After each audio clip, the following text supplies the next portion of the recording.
top 25, with 6 of them being in the top 15.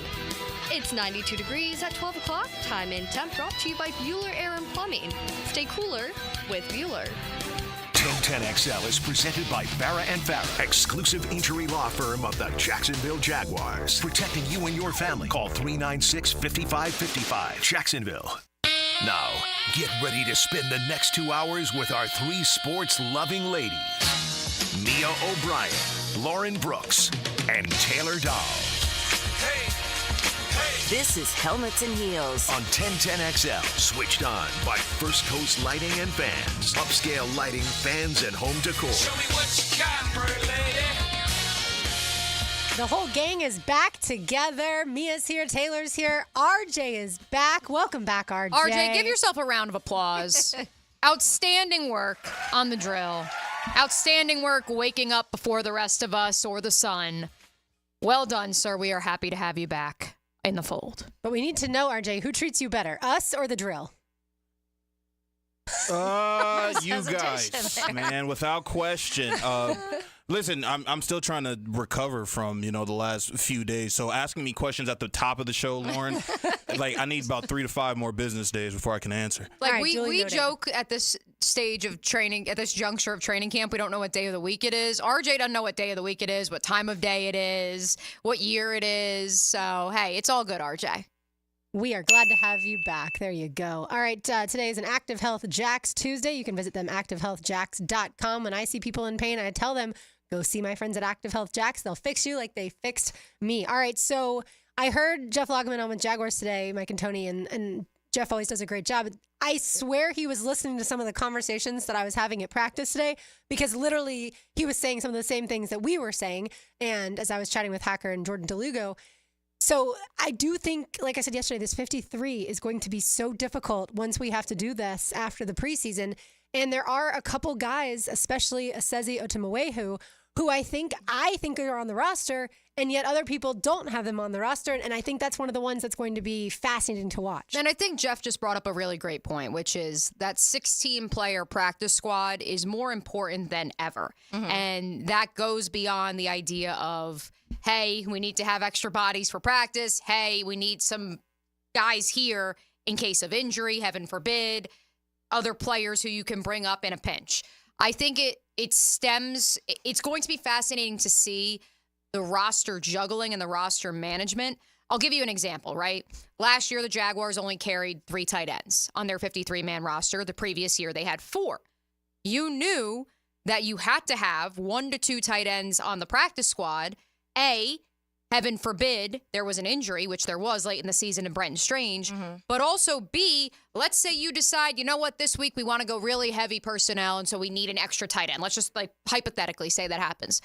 If you don't have the practice squad, those 3 guys, that's who you're rolling with. The fact that you have this flexibility, it needs to be an asset to you. And while certainly, and I know I talked to Deshaun Dixon about it last weekend before his unfortunate injury that ended his season, he said, yes, there is certainly a mental hurdle to be told, hey, you were on the 53 last year, now you're on the practice squad. Mm-hmm. But at the same time, there is still opportunity to play in NFL games, even if that is your fate to begin the 2024 season. Right, so like a Josiah DeGuara, does he make the 53 or does he sit on the practice squad? That's another conversation we're having. Yeah, and that's what I heard Mike and Loggeman talk about that a lot, of how that will look because of the way the kickoff looks now. When you want to, are you keeping receivers? Are you keeping running backs? You want to make sure you have tight ends, but some of them have to be on the practice squad. There's a lot of things you have to factor in.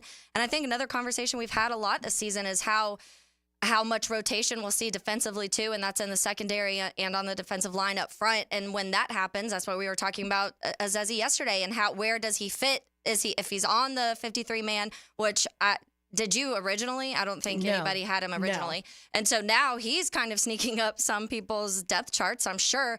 But also he is a versatile guy that can play multiple positions. So that's probably someone that is good to have on that practice squad in case you lose one of these big guys, one of the main rotational pieces. So there are so many factors into getting this depth chart really sorted out, and what works for Ryan Nielsen defense and what works for if we lose someone offensively who can come in and feel like we don't have the drop-off that we did last season. Yeah, offensive line is another group, and I know we've all had different guys at that position group making the 53. Tyler Shatley, like Jeff said, does he sit on practice squad this season? I wonder if that's something that he would want to do too. Now, granted, practice squad players make a lot more than they used to. About 10 years ago, they were making at most like $100,000. Now they're making somewhere between $280,000 and $370,000. So that's certainly a nice chunk of change. Let me throw this theory out at you.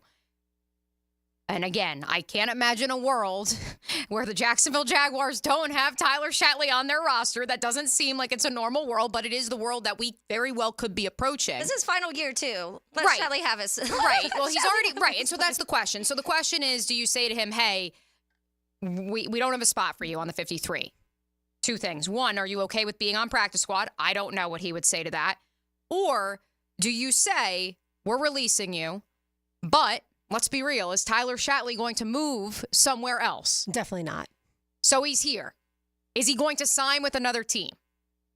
No. We don't know. But I don't think so. But if he doesn't, and I'm not going to compare it Like to you're saying no because you don't think he would. Right. I think another team would take Shatley, honestly. Okay. I think that Shatley, veteran enough, like not saying a main starting piece, but he's not here here either. But I could see another team that needs some depth pieces, like interior in general, wanting to grab someone like Shatley. What would he want to at the last year? That's of his what I don't think that his philosophy going into his last season would be that he would move. Learn a whole new offense, right. a whole new That's why I wonder line. if practice squad is the only option, is he going to do that? That I don't know either. Right, because my thought is last year Josh Wells came back to Jacksonville.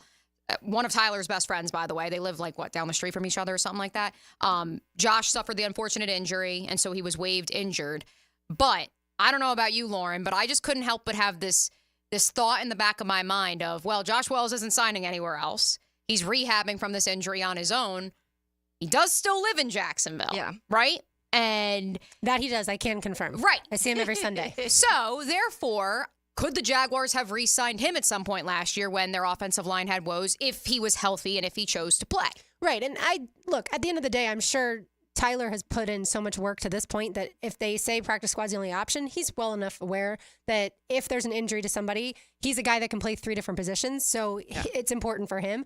So I just wonder in more of the family philosophy as far as what I'm saying. Like, you've got 3 kids, you've played in this league for a long time, for 10 years, and you knew going in this was your last year. Do you just hang up the cleats and say, I tried, I made it through training camp? Yeah, exactly. So that's why I do think offensive line, defensive line, they have some hard decisions to make. Yeah, and I'm not sure. And since maybe the first couple years, Shatley's even missed a game. And that's one thing that you want out of an offensive lineman. Obviously, we've seen it here when you have to move pieces around and you can't never get the cohesiveness between everybody clicking. And Shatley's someone that is always at least available, and that is important to a lot of teams. So that's why, to me, I could see a team being like, hey, come for 1 year, but I just don't see Shatley wanting to do that. Let's go to that point you just made, Taylor, this idea of the best ability is availability. Doug Marrone, I know someone else said it too, but we're going to always quote Doug Marrone, at least in my world. I'm always going to attribute it to him.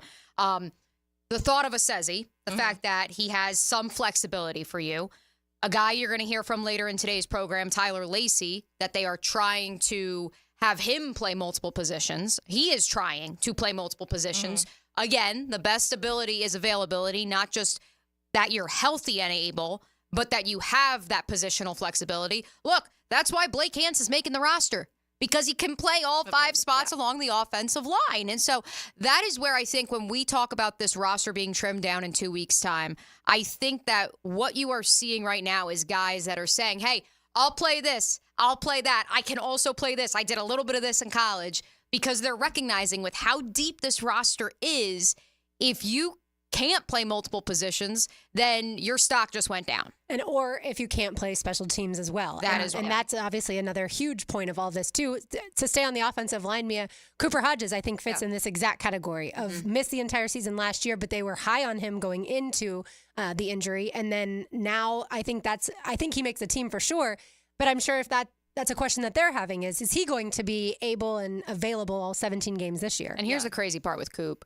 I mean, he missed a week of practice with the back, which is Tyler Shatley told Hacker. He's dealt with back issues. Unfortunately, it's just something you're going to have to fight through. I'm sure every lineman has. Yeah. Cooper Hodges tied for the 3rd most snaps, or I think it was 3rd or 4th most snaps on Saturday. He started playing in the 2nd quarter. He played into the 4th quarter.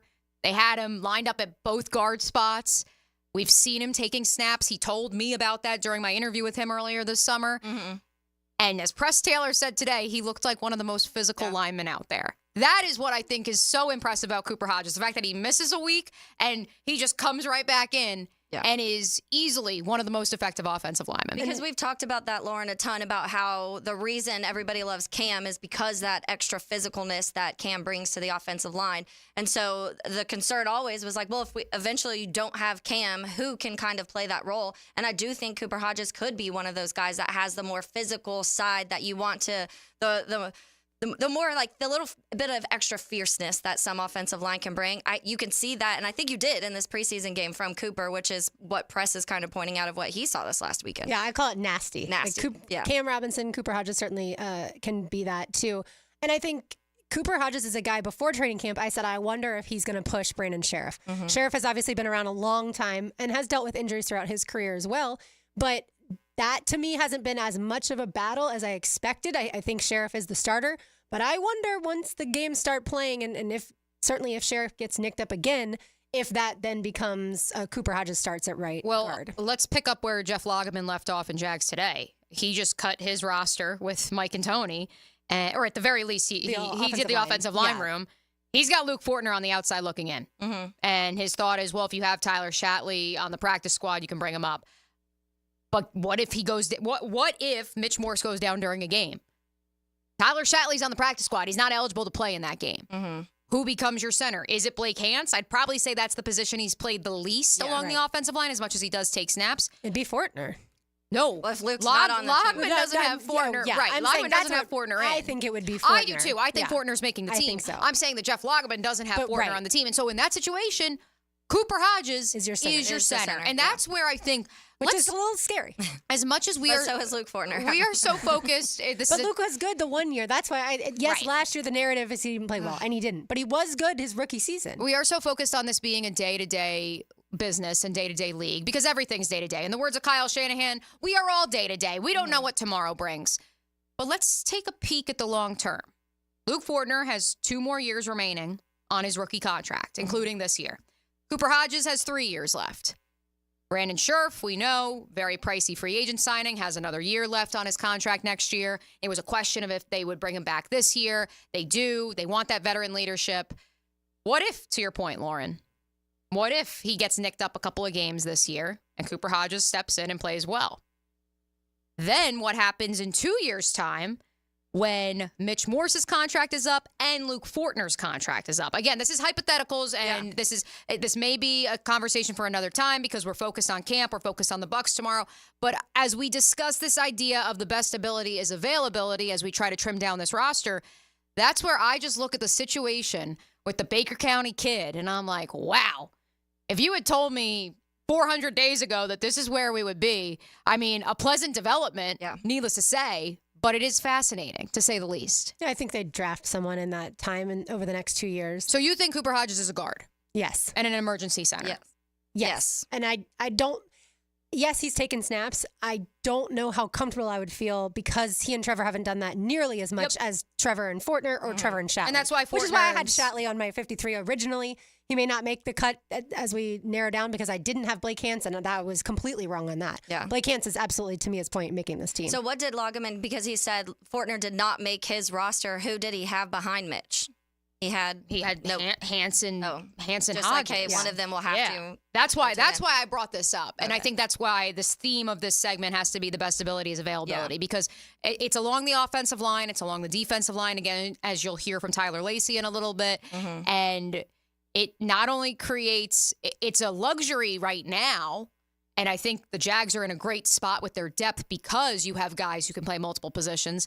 But if you are also keeping that eye or that thought in the back of your head to the future, it is fascinating to see where this team could go. It certainly is, and we'll be tracking it every day. Mia did catch up with Tyler Lacy, so you'll hear that when we return. It is an Active Health Jacks Tuesday. You can visit them, activehealthjacks.com, or give them a call, 904-296-0202. You can avoid surgery, cortisone injections, pain medications. They can do all of that for you. We'll be back on 10 to XL 92.5 FM. Hey, I'm Joey Logano. Joey Logano, he's already built a Hall of Fame career. Today, he etches his name in stone. Logano is a 2-time NASCAR Cup Series champion. And You're listening to 1010XL Jack Sports Radio. At Hodges Mazda, what Mazda moves you? Find out. Lauren Brooks here. Come test drive the Mazda CX-90, engineered to fit your lifestyle. Take advantage of 1.9% APR for up to 72 months on a 2024 Mazda CX-90, the largest three-row SUV that Mazda offers. Our professional non-commissioned sales team always puts your best interest first, and you'll get 2 years free maintenance. Visit Hodges Mazda today or shop online at HodgesMazda.com to discover the Hodges Mazda difference. See dealer for details. Terms and fees for qualified applicants expire September 3rd, 2024. Mia O'Brien here, and let me tell you, I just got done at practice. It is hot outside, folks, which means your AC better be blowing nice and cold on the inside. If for any reason it's not, that's where my friends at Duck Duck Air Conditioning are here to help. Their qualified service techs can handle any type of cooling issue at your home or business. So don't deal with the summer heat outside and inside. Give Duck Duck AC a call today to schedule service. 904-862-6769 or online at duckduckac.com. Duck Duck AC is a licensed mechanical contractor.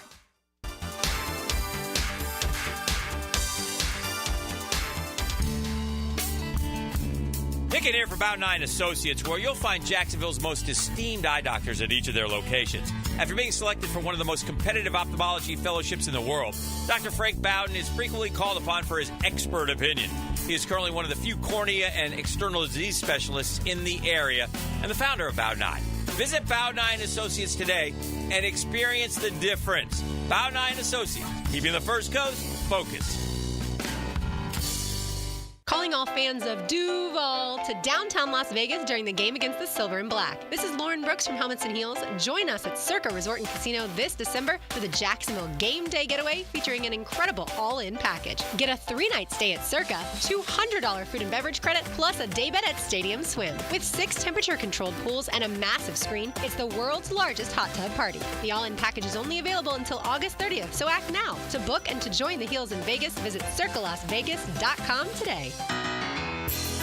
David Lane here again for Southeast Orthopedic Specialists. After several surgeries for age-old issues, mainly my back and shoulders, there's no doubt that Southeast Orthopedic Specialists is my sustaining resource for living pain-free. Take it from me, and I'm being really honest here, there's no better orthopedic facility here in Jacksonville. Relieve pain and get back to life. SOS. Southeast Orthopedic Specialists. Jeff Lagerman here. Now that football season is here, make sure your ride can get to that tailgate or away game safely and dependably. You can trust the ASC certified professionals at any of the 27 independently owned Napa Auto Care Centers and the quality Napa parts they use. Napa Auto Care Centers can handle everything: oil changes, air conditioning, brakes, engines, transmissions, and more. Napa Auto Care offers a nationwide 24-month, 24,000-mile peace of mind warranty on most repairs. Find a Napa Auto Care Center near you. JacksNapaAutoCareGroup.com. Good people drink good beer, and great people drink Mocama, a refined craft brewery out of Fernandina Beach, Florida. Mocama Beer Company brings sophisticated flagship beers, including Cosmico IPA and Dune Garden Lager, to the greater Jacksonville area. Whether you're hitting the water with friends or enjoying a backyard barbecue, Mocama has the perfect fare for your summer activities. Look for us wherever great beers are sold and find your Mocama. We will be perfect. Training camp. You drop a pass, you run a mile. Nobody covers camp like 1010XL. Get daily training camp coverage brought to you by Roland Reach Plumbing and Kingfish Pest Control. Perfection on 1010XL. Yo, this is Tony from Tony D's. Are you looking for a great slice of pizza? Well, we have about 12 varieties. Most places won't have slices of pizza after lunch. At Tony D's, you can get a slice all day. It's always fresh at Tony D's Pizza. Bay Meadows and 295. Here's Linda Beaver. Hey, school's in session, and here's today's lesson. We have hundreds of new vehicles. Trax starting at $299 a month. Traverse for $399 a month. Silverados as low as $499 a month. And they all come with a 20-year, 200,000-mile warranty. That means you and your soon-to-be drivers will be protected for the next 20 years. Plus, every purchase will help fund a teacher's project in our schools. Your next assignment, get to Beaver Chevrolet in Jacksonville. Deadline August 31st. We're here to wow you and our teachers. At Hidden Hills Golf Club, we truly love the game of golf. We invite you to book your next tee time here and enjoy a golfing experience that you might not find at other public facilities. Visit us at hiddenhillsgc.com. You'll be glad you did. Hey, it's Mike Dempsey, and you know how I feel about Pella Windows and Doors. Great design, strongest warranties, and the highest quality product. I even chose Pella Windows for my own home.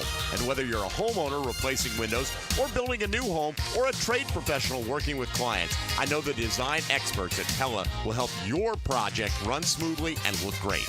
Visit PellaJacks.com or the Pella showroom on Phillips Highway at Pella Windows and Doors. Visionaries, builders, and doers. Are you ready to change the world?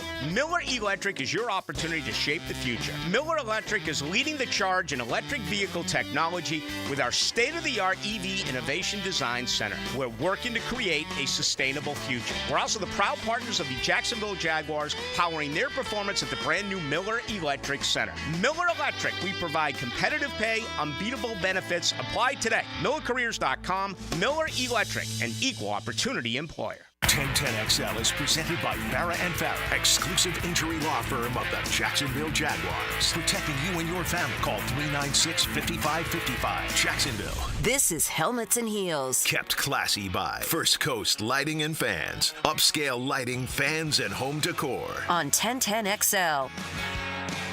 Mia O'Brien, Taylor Dahl, RJ Saunders, I'm Lauren Brooks with you on this Active Health Jacks Tuesday. All right, so Tyler Lacy was drafted last year in the 4th round overall. He, of course, well, I say of course, he's a defensive lineman. I think, Mia, I'm sure part of your interview will be discussing whether he's a defensive end, defensive tackle, or somewhere in between. Yes, without further ado, well said, Lauren. That's the very first question. Let's hit it, RJ. Pleased to be joined with Jaguars' second-year defensive lineman, Tyler Lacy. Tyler, I say defensive lineman because I feel like they got you all over the place along the defensive line this year, man. How's it going? It's going good. I mean, yeah, they put me everywhere. I'm just trying to line down and play. I fit wherever they feel that fits me, I'm just lining down and playing. I think on the depth chart they had you at nose tackle. Did you have experience there? I know a little bit more 3-tech last year. Kind of walk us through this evolution of sorts. They needed a guy to play nose, so I was just like, I'll step up and play. I mean, if it puts me on the field, I'll step up and play. But really, it's just wherever that matters, wherever the coach feels that fits me, I'm lining up. Year 1 to year 2, how much weight did you put on? How much time did you find yourself maybe in the weight room as opposed to running, that off-season training? I picked up a little bit more weight. Right now I'm sitting at 305. Last year I came in at like 285. So I done put in a little bit more weight. And then what was your second? In terms of just training, where did you find yourself? Were you running more? Were you lifting more? What was kind of the approach coming into year 2? Approach coming into year 2, I was running a lot. I mean, I was down in Dallas training, so I was running, and I was also working on more football things like run blocking, reading blocks, and pass rush and stuff like that. Ryan Nielsen's defense, comparatively to the defense you guys played a year ago, how would you describe it? A little bit more simpler, so we could just play fast and line up. But I feel like it's a good defense for us. I mean, I feel like we have the weapons that will back that defense, so I'm for it. First time we got to see it in action on Saturday night. I know you were saying to me in the locker room you thought it was a full sack. How would you evaluate your performance on Saturday? I feel like I performed well. I mean, I still got a little bit more in the tank that I could, show and give effort to. But I feel like I did a little well, and I feel like our team played phenomenal, especially on the defensive side of the ball and the special teams. I feel like every unit on the field played very good. So it's only if we could do it again. That's where we're sitting at right now. Your class that came in together last year, a lot of guys flashed, whether that was Parker, whether that was Yasir also getting a sack. Mm-hmm. Describe that group that you came in with and maybe the mindset, especially with all this talk of onboarding and trying to bring guys along. I feel like my class is like, I feel like we're finally coming into each other. I feel like everybody is feeling like they already got that NFL feel, and now they know where to attack and where they're supposed to be. It's kind of hard to explain. Yeah. But. Was it one of those things where last year, I know Quincy Williams once said that his head was in a beehive his rookie year. Is that what it felt like? Yeah, that's what it feels like. I mean, rookie year, you have so much going on around you, and you're trying to adjust to that NFL life. But I feel like going into that second year, I feel like you already got the adjustment. You already found a place to live. That's most importantly. Yeah. So all you got to do is just wake up and ball. That's all it is now. But I feel like rookie is a little bit more to it. But I feel like the guys are coming along very well. Does it feel like there's a chip on the shoulder of your class in particular? Yeah, I feel like we have a chip on our shoulder. I mean, a lot of us wanted to prove some stuff last year and didn't have the chance to. And I feel like Coach Nielsen is leading us to the point of just showcasing what you have and leaving that on the field. How would you describe him as a teacher?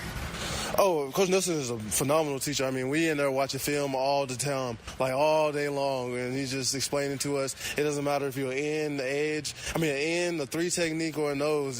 He's teaching everybody, so I like that. As we wrap up with you, Tyler, 2 new guys joined the room. Well, I guess a lot of new guys joined the room, but two rookies, I should say, Mason and Jordan. What have you seen from them so far? I mean, I feel like they've been coming in here and putting in the work, especially Mason, and actually both of them been coming in here and putting work. I know JJ had a little injury that sidelined him a little bit, but I feel like he's bouncing back from that. And Mason in particular, athletic profile, who would you compare him to? Oh. Tough one. Actually, I wouldn't compare him to anybody. I feel like he's in his own category. I feel like he is like the D lineman. So it's like he's going to be great in the future. Like if he keeps on working, keep doing what he's doing, he's going to be phenomenal. Before we let you go, I got to ask, OK State about to run the Big 12? Oh, yeah, you already know it. Go Pokes. You know what I'm saying? Oklahoma State, we got it this year. Are you sad that Oklahoma and Texas left?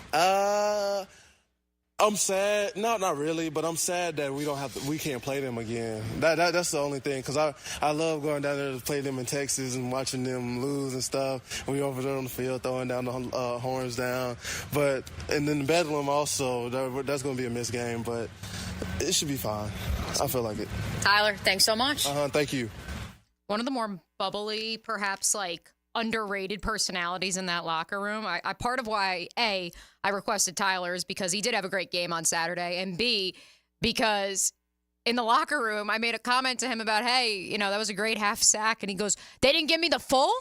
And I said, no, Miles got the other half. It was you guys. And he was like, man, I thought I had him. And I was like, we got to give Tyler some love, because he's a guy who, and we've documented this, he's struggled at times in one-on-ones. Mm-hmm. There have been questions as far as where does he fit into Ryan Nielsen's defensive scheme and along that front. Is he a nose tackle? Is he a 3-tech? Which adding the 20 pounds, like he said, is just crazy in a year's time. And I think that then when push came to shove and he was out in game action, and I understand it's the preseason, Lauren, Taylor, I thought he looked great. So you could kind of, yes, practice is important. I don't know what happens in the classroom, but I was impressed Saturday, not just by him, but even Miles Cole as well. Mm-hmm. Again, young players that have struggled in practice. I know there's another program on this station. There's actually maybe a couple that love to talk about, well, that's Jag on Jag. Mm-hmm. What if I told you that Jag on Jag is actually a compliment? That they're losing these reps to proven offensive linemen in the National Football League. And when they actually go up against players that, maybe are at their juncture of their careers, they're dominating them. Yeah. Tyler Lacy also had a nice play on special teams as well, which is, you think of those big guys over 300 pounds, like he said, you don't think of them as being special teamers. And that's the other thing, too. Name me another guy, especially with Adam Gotsis being released last week. Sorry to cut you off. No, you're good. Name me another defensive lineman who at 305 pounds is playing special teams. Yeah. And that's why I think, there were several times that they were saying Tyler Lacy's name on Saturday, which is a positive. You want to be able to see those plays. And that's when we go back to the building this depth chart and how interesting it's going to be, because when you go back to the snap counts for the ends, how much, Mia, have we talked about it being so much Josh Hines Allen and so much Trayvon Walker, and you can't expect them to play the high amount of snaps that they had, but then you lose a DeJuan Smoot and you lose Kaylavon Chason, and so now you are kind of filling some of those roles that were a little bit of what you had in the rotation on the ends last year, and they're figuring that out. So it will be interesting where they play Tyler Lacy a little bit more. On the depth chart, they have him technically as a defensive tackle. They have it's Devon Hamilton, Jeremiah Ledbetter, and then Tyler Lacy behind him. But like you said, he can rotate to the outside. But the ends are going to look a lot different this season, which is good. Which part of that Jordan Jefferson did not play on Saturday. And it'll be curious to see what the progression is for the rookie out of LSU after getting dinged a little bit earlier in training camp. Jeremiah was out there today, which is good news. Yep. Jeremiah Ledbetter will join Hacker. Yes. Hacker has Josiah DeGuara. Yes. Rick Ballou will have Jeremiah Ledbetter coming up a little bit later on into the night, as well as on the 1010XL Jaguars channel. RJ, before we hit our next break, let us hit a that, sir. That just happened. Brought to you by Florida Home AC, the official air conditioning partner of the Jacksonville Jaguars. Vikings rookie quarterback J.J. McCarthy is expected to undergo knee surgery that will determine how much time he will be sidelined. McCarthy complained about knee soreness over the weekend, and he underwent an MRI last night. Yikes, not what they want to hear. No, you're seeing, like we said, those season-ending injuries throughout different camps and the joint practices the next 2 days. That, again, just like I said, it's set for Saturday night and this coming Saturday night. Stay healthy through the first preseason games and certainly through those joint practices as well. By the way, Tashawn Gibson met with the media, so it'll be fun to hear what he had to say as far as we got to play almost all of it because it was like Gus Logue tweeted it and was like, you need to watch the full thing. I don't know if we can play the full thing, but we got to come close to it. It's funny because I think Gibson and Gibson were both on the Bears together, too. They were. The Gibsons. We looked it up. Yeah. And Roy was with them, too. Yeah. Yes, from Chicago to Jacksonville, training camp slightly warmer. And chewy. Down here. And well, it's a reunion, baby. And You Eric got that Armstead played with Tashawn Gibson in San Francisco the last 2 years, and he had big-time praise for Eric. Our highlights are next. You are listening to Helmets and Heels on an Active Health Jacks Tuesday on 1010XL 92.5 FM. Tropic Fan Fest is on at Tropical Smoothie Cafe. You know what that means. Free smoothies for Tropic Rewards members all week. Monday, free smoothie. Tuesday, free smoothie. Wednesday, another one. Thursday, another one. Friday, Saturday, Sunday, you guessed it, more free smoothies with bowl or food purchase. Don't miss a day. Download our app and join Tropic Rewards to get in on the fun. Tropic Fan Fest is now through August 18th at Tropical Smoothie Cafe. Terms and conditions apply. Now that's what I call high-quality H2O. If you want high-quality water throughout your home, call your local water boy. We install equipment to solve any water problem. WaterBoyJAX.com.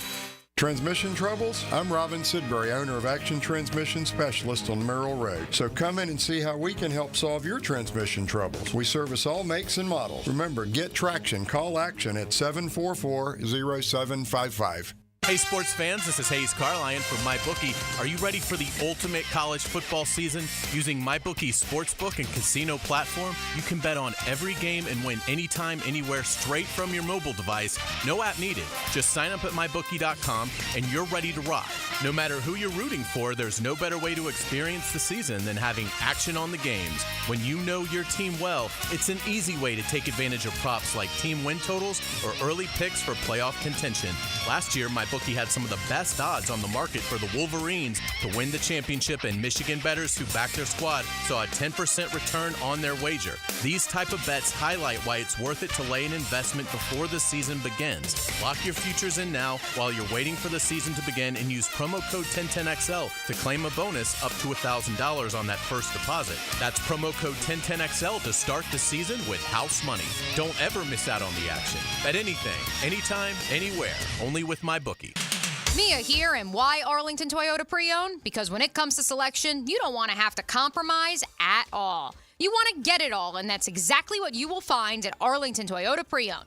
Just listen to this, folks. Over 275 SUVs, over 200 cars, over 100 pickups, over 50 luxury vehicles. That is over 600 vehicles, and they are all in one location. Maybe you're buying your kid's first car, or you're on a tight budget and really need some wheels. Arlington Pre-Owned even has 125 vehicles under $18K. And if you're looking for buying confidence, you found it. Because when you buy from Arlington Toyota Pre-Owned, you get 60 days to love it or exchange it. 60 days. Need a little credit help? Arlington has your back with the Credit for Everyone program to help you get financed. Why Arlington? The better question is, why not? Don't wait. Shop Arlington Toyota Pre-Owned today. In person, 10939 Atlantic Boulevard, or online anytime at arlingtontoyota.com.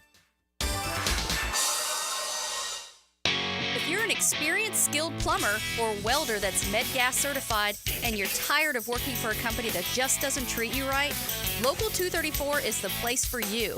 Their pay is the best in the business. You'll walk away with $35.09 an hour in your pocket.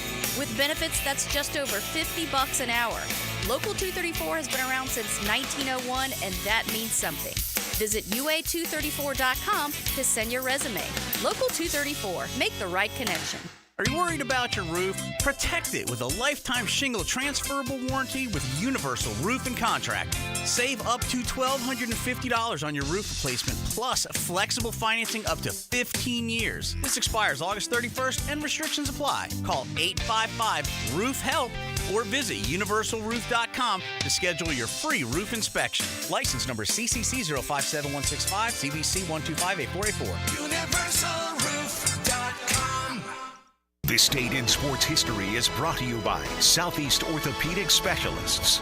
On August 13th, 1932, Yankees Red Ruffin becomes the first MLB pitcher since 1906 to hit an extra inning game-winning home run. Are you 18 years or older, just got married, just got divorced, or have children? Listen up. Have you done your last will and estate planning? If you have questions, call Matt Hinson with the Hinson Law Firm. Reach him at 527-1700, offices Jacksonville, Florida. And don't let the state decide your fate. Don't make a bad call when it comes to servicing your home. Cooling off with a baby pool in the house to fix your air conditioning problem is a bad call. Trying to catch a wave in a flooded bathroom is a bad call. Using a burning electrical panel to make s'mores is a bad call. The next time something goes wrong, make a good call to Donovan. Whether you need air, electric, or plumbing service, Donovan is always a good call. It's why we've been trusted by our customers for almost 40 years and why you can trust us to deliver fast, reliable service to your home. Donovan, always a good call. Visit DonovanAC.com today. Certainly facing challenging economic times. I can't speak for all of us, but for me, comforting to know my money is in good hands with ITP Partners. Ticket here for ITP Partners. Jacksonville guys taking care of my Jacksonville money. I'll admit it, I don't understand a ton about the economy. Higher interest rates, 401ks, but I do know as I move closer to retirement, I continue to watch my money grow. Thanks to Chris Bryan, Jeff Hartman, Reagan Wright, Dan Abel, and Reed Wingate. Get in the game, guys. ITP Partners, always there to help. For more info, Chris at ITPPartners.com or call 904-312-9751. Mike Dempsey here for the 20-pound summer slim down with Awaken 180 weight loss. Drop 20 pounds before summer ends and cruise into fall with a new routine of better health. Do what I did and find your results with the solution for weight loss at awaken180weightloss.com.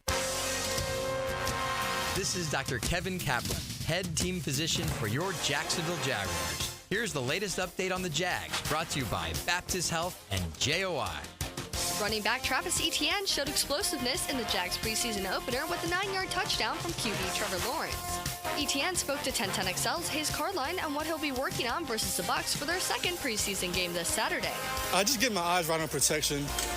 Just making sure I know where I'm going, and just playing the snap before it even happens. Just with my pre-snap reads. So just making the game once the ball snapped, just be reactionary based, and I'm just able to slow the game down. So I feel like I just want to work on that. Just work on playing the game within the game. The Jags and Bucs kick off this Saturday at 7:30. I'm Molly McDonald with your Jacksonville Orthopedic Institute Jaguars update. 1010XL is presented by Farah & Farah, exclusive injury law firm of the Jacksonville Jaguars. Protecting you and your family. Call 396-5555. Jacksonville. Helmets and Heels is switched on by First Coast Lighting and Fans. Upscale lighting, fans, and home decor on 1010XL. Taylor Dahl, Mia O'Brien, RJ Saunders. I'm Lauren Brooks with you. It's an Active Health Jacks Tuesday. That means if you have pain, you need to go see my friends at Active Health Jacks. You can give them a call, 904-296-0202, or visit them online at activehealthjacks.com. I sleep so much better since they worked on my neck. All right, so we're going to do our Heels highlights now because we have a guest in the next segment. Normally we do them at 1 o'clock. And for people who don't know how the show works, we don't know what highlights the other person is sending in, and the other two people are sending in. So it's always a fun surprise. Usually we can guess. So that's the thing. Last week I thought you were going to do Hall of Fame, and you did not do the enshrinement. This week I would guess that Mia's going to do something with basketball. The WNBA hasn't started up again yet, Lauren, so maybe not. But the Olympic women's basketball game, that's what I thought you might go with. So obviously you did not, so I can't wait to be surprised. RJ, take it away. Jack Caglianone's first professional home run is a grand slam. 3-2. He drives it high in the air, deep right center field. There's a gator in the river. Grand slam, Jack Caglianone. Caleb Williams with the Magic Johnson pass to Swift during Bears preseason. He'll stay there for this first down and 10 play. Pressure coming. Williams flicks one and completes it to Swift into Buffalo territory.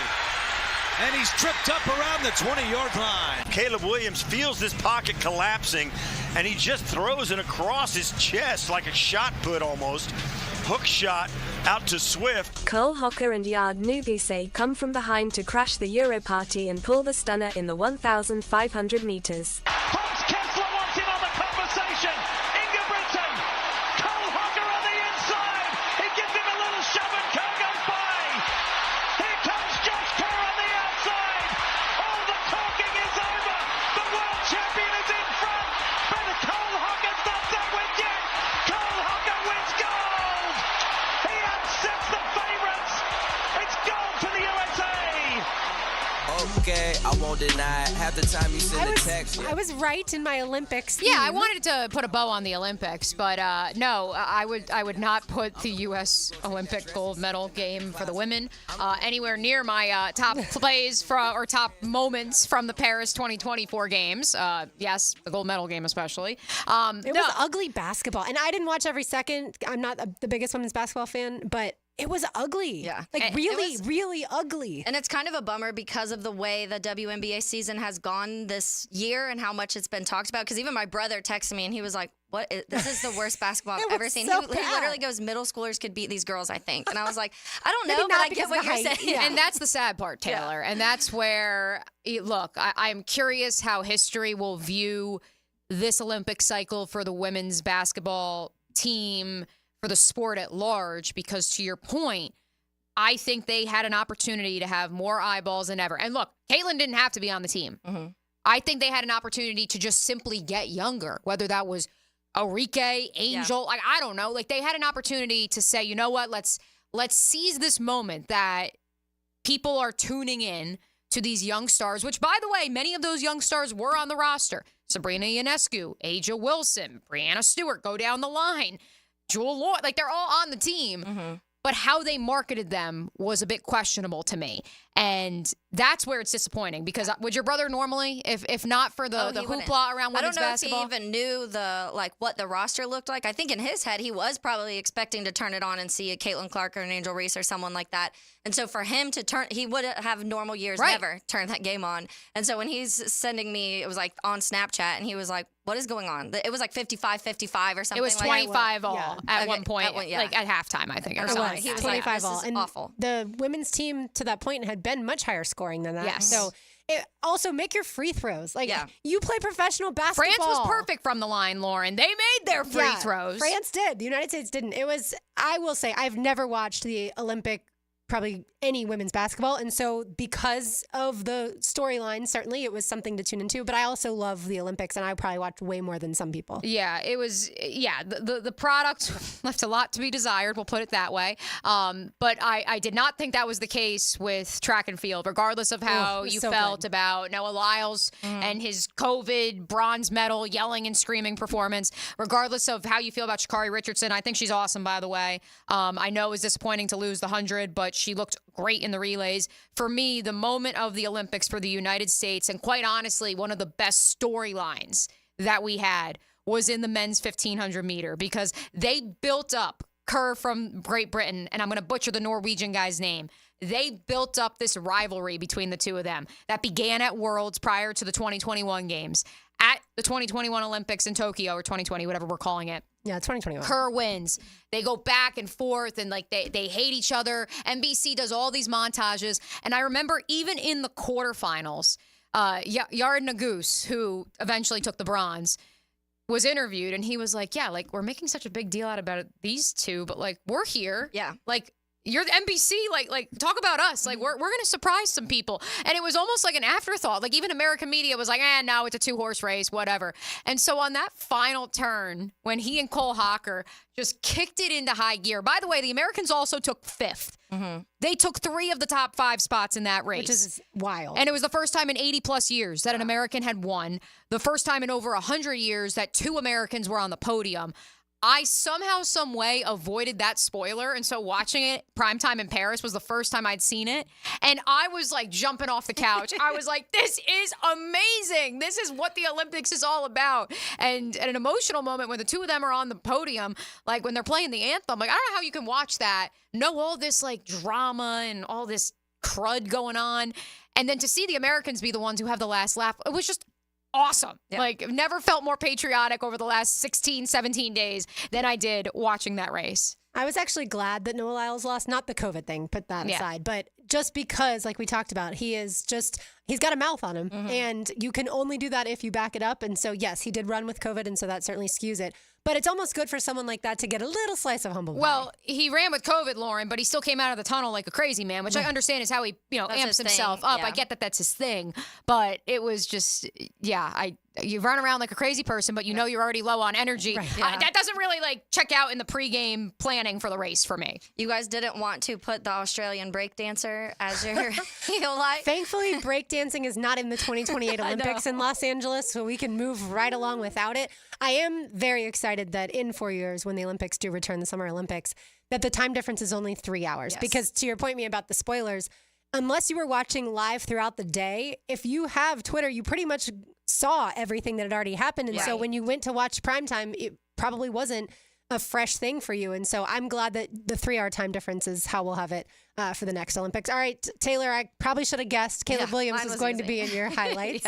Which I talked about it a little bit yesterday, but this was kind of a funky, weird play, pocket collapsing. Imagine that. But Caleb gets it out. He's just so quick. You can tell his processing is way faster than Justin Fields was. I mean, multiple times when you were going through, everyone on Twitter was like, Justin Fields would have been sacked 6 times already. He was really good at making incredible plays, but he also had one of the worst sack to or pressure to sack rates in college football and then in the NFL. So for people to be surprised that never changed was a little weird to me.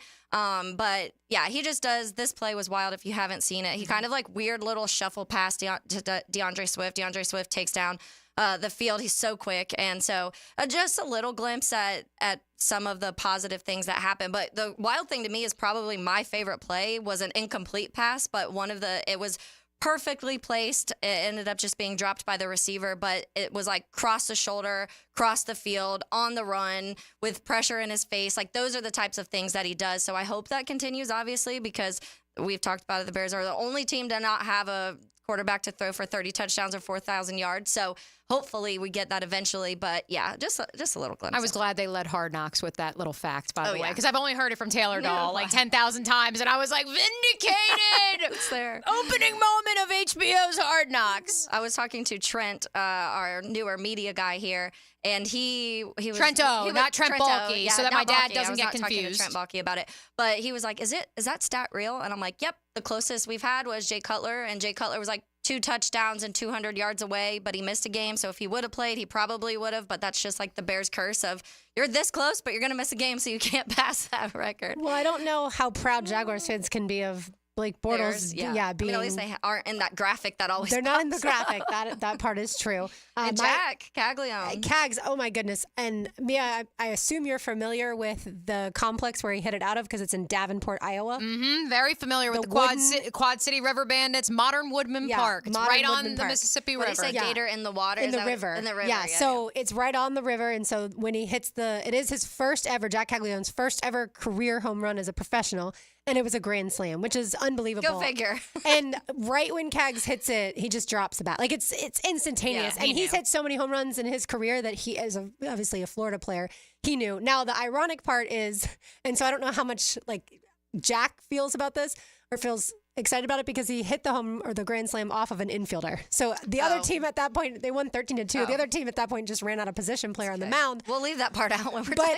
But I thought it was so ironic because, of course, Cags pitched in addition to hitting so well at Florida. He had 35 home runs this past season. And so it's exciting to watch not just him, but all of the different Florida players that are already in the Major League system and then obviously will be coming up too. Heck, Wyatt Langford was on national TV last night between the Rangers and the Red Sox in an absolute marathon. So it was, and they were talking about his career at Florida, and they were saying, 5 at-bats his freshman year or something like that. And they were like, any other school, you're like, nah, no way that guy's going to be a top 3 overall pick. Yeah. But at Florida, you're like, give him 2 years. He'll be fine. Yeah, it's like what we always talk about with Florida State back in the 90s when Bobby Bowden had the ability to have multiple talented quarterbacks on his roster, but nobody played until they got to at least a junior, if not a senior, or a redshirt senior, because he would make them wait their turn. And obviously that's not at all how it goes nowadays. Now, if you don't like the situation you're in, you just transfer. Yeah. Yeah, you just hit the portal and you're starting somewhere. But like I said, I some think are loyal. We have a few loyal. I forget if I said that here, if it was off air, but I think that this is the year where maybe we change the tide on that. I think I may have been saying this to my dad on Sunday night. Between Carson Beck, Quinn Ewers, Garrett Nussmeier, Arch Manning, for crying out loud. Quinn transferred from Ohio State. Oh, sorry, Quinn did. So there you go. Yep. So Quinn did transfer. So Carson, Nussmeier, Arch Manning. You are Milrow.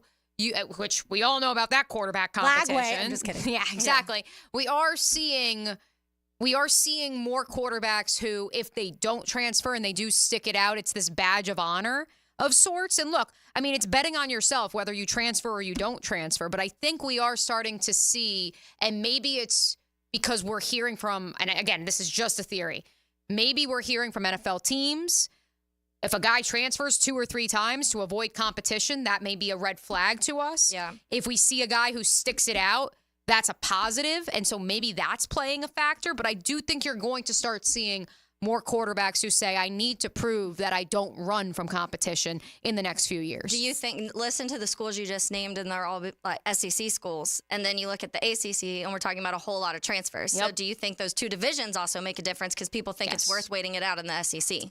I don't know about that. I think because you could go to another SEC school now. There's no. Well, the list you just gave was all, and then we're talking about Florida State has a transfer, Miami has a transfer. Right. I think it's just the timing of Miami's a little different, but Florida State, Jordan Travis was at some point going to go to the NFL. Yeah. Probably stayed even longer than some people would have expected. That he could have left a year earlier.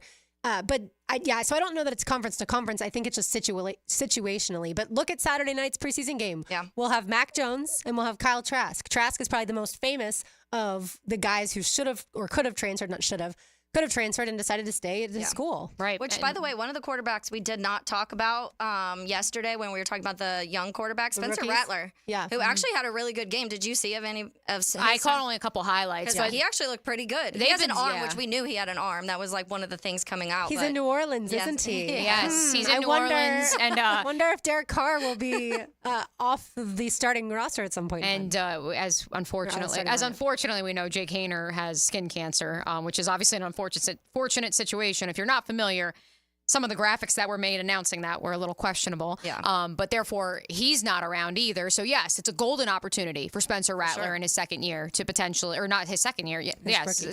Rookie year.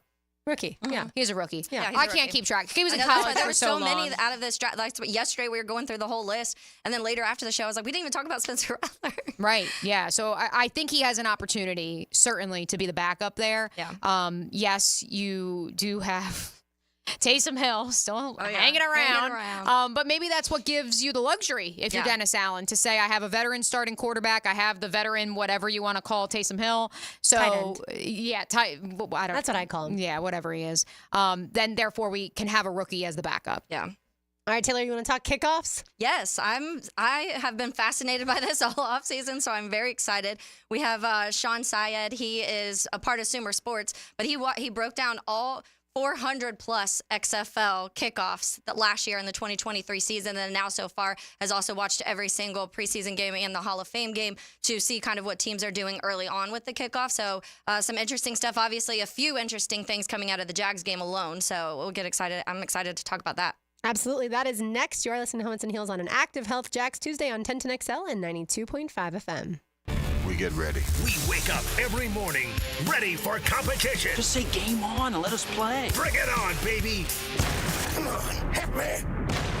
1010XL. Jacksonville Sports Radio. Now you can watch 1010XL shows all day on X, Facebook, and YouTube. Brought to you by MyBookie. Experience Vegas from the comfort of your phone anytime, anywhere. Sign up today. Use promo code 1010XL.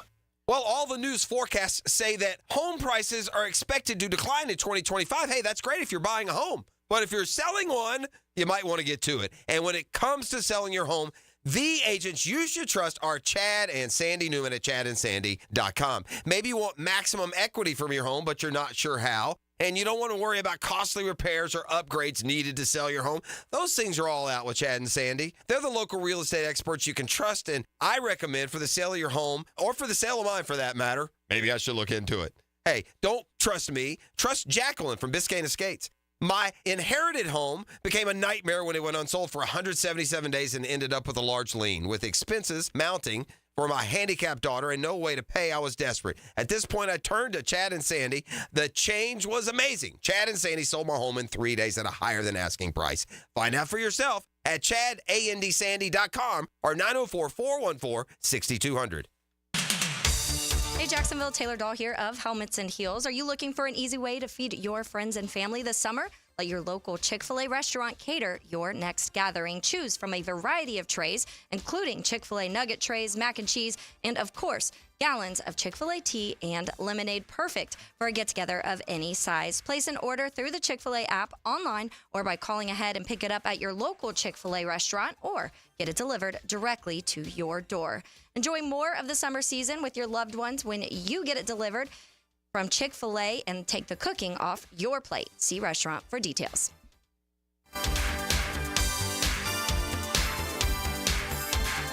When all you have is a hammer, everything is a nail. I'm Dr. George Bari, and like me, I know you have been bombarded with PRP and stem cell treatments from companies that promise the world and charge prices to match.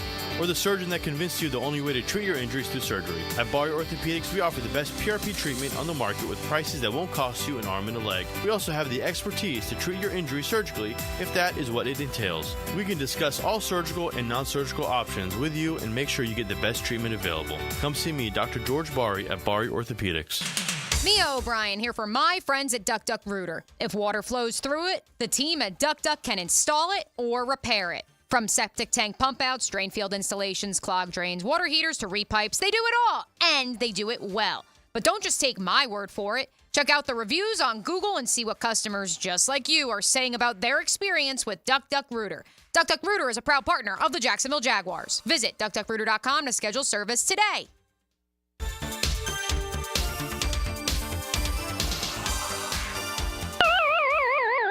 Guys, feeling deflated in the bedroom? ED, low T, no energy? If your stuff is broken, call 904-STROKEN or 904stroken.com. No shots in the first treatment, now free. Fix your ED at 904stroken.com. It's the end of summer sale with Renewal by Andersen. Energy-efficient, custom-built replacement windows and doors. Save $300 on every window and $825 on all patio doors. Plus, 0 down, no payments, and no interest for 12 months. But restrictions apply, and this offer expires August 31st. Renewal by Andersen, proud partner of the Jacksonville Jaguars. Visit rbafla.com for details. License number CGC 1527613. This is Frank Frangie. Join Dan Hickett and me for All Things Gators, our podcast presented by Southeast Orthopedic Specialists with new episodes every Monday. Subscribe and listen by searching for 1010XL Florida Gators podcast on Apple Podcasts, Google Podcasts, Spotify, Stitcher, or TuneIn. Hi, I'm Mac with Baker Glass. Are you tired of wrestling with your old shower curtain?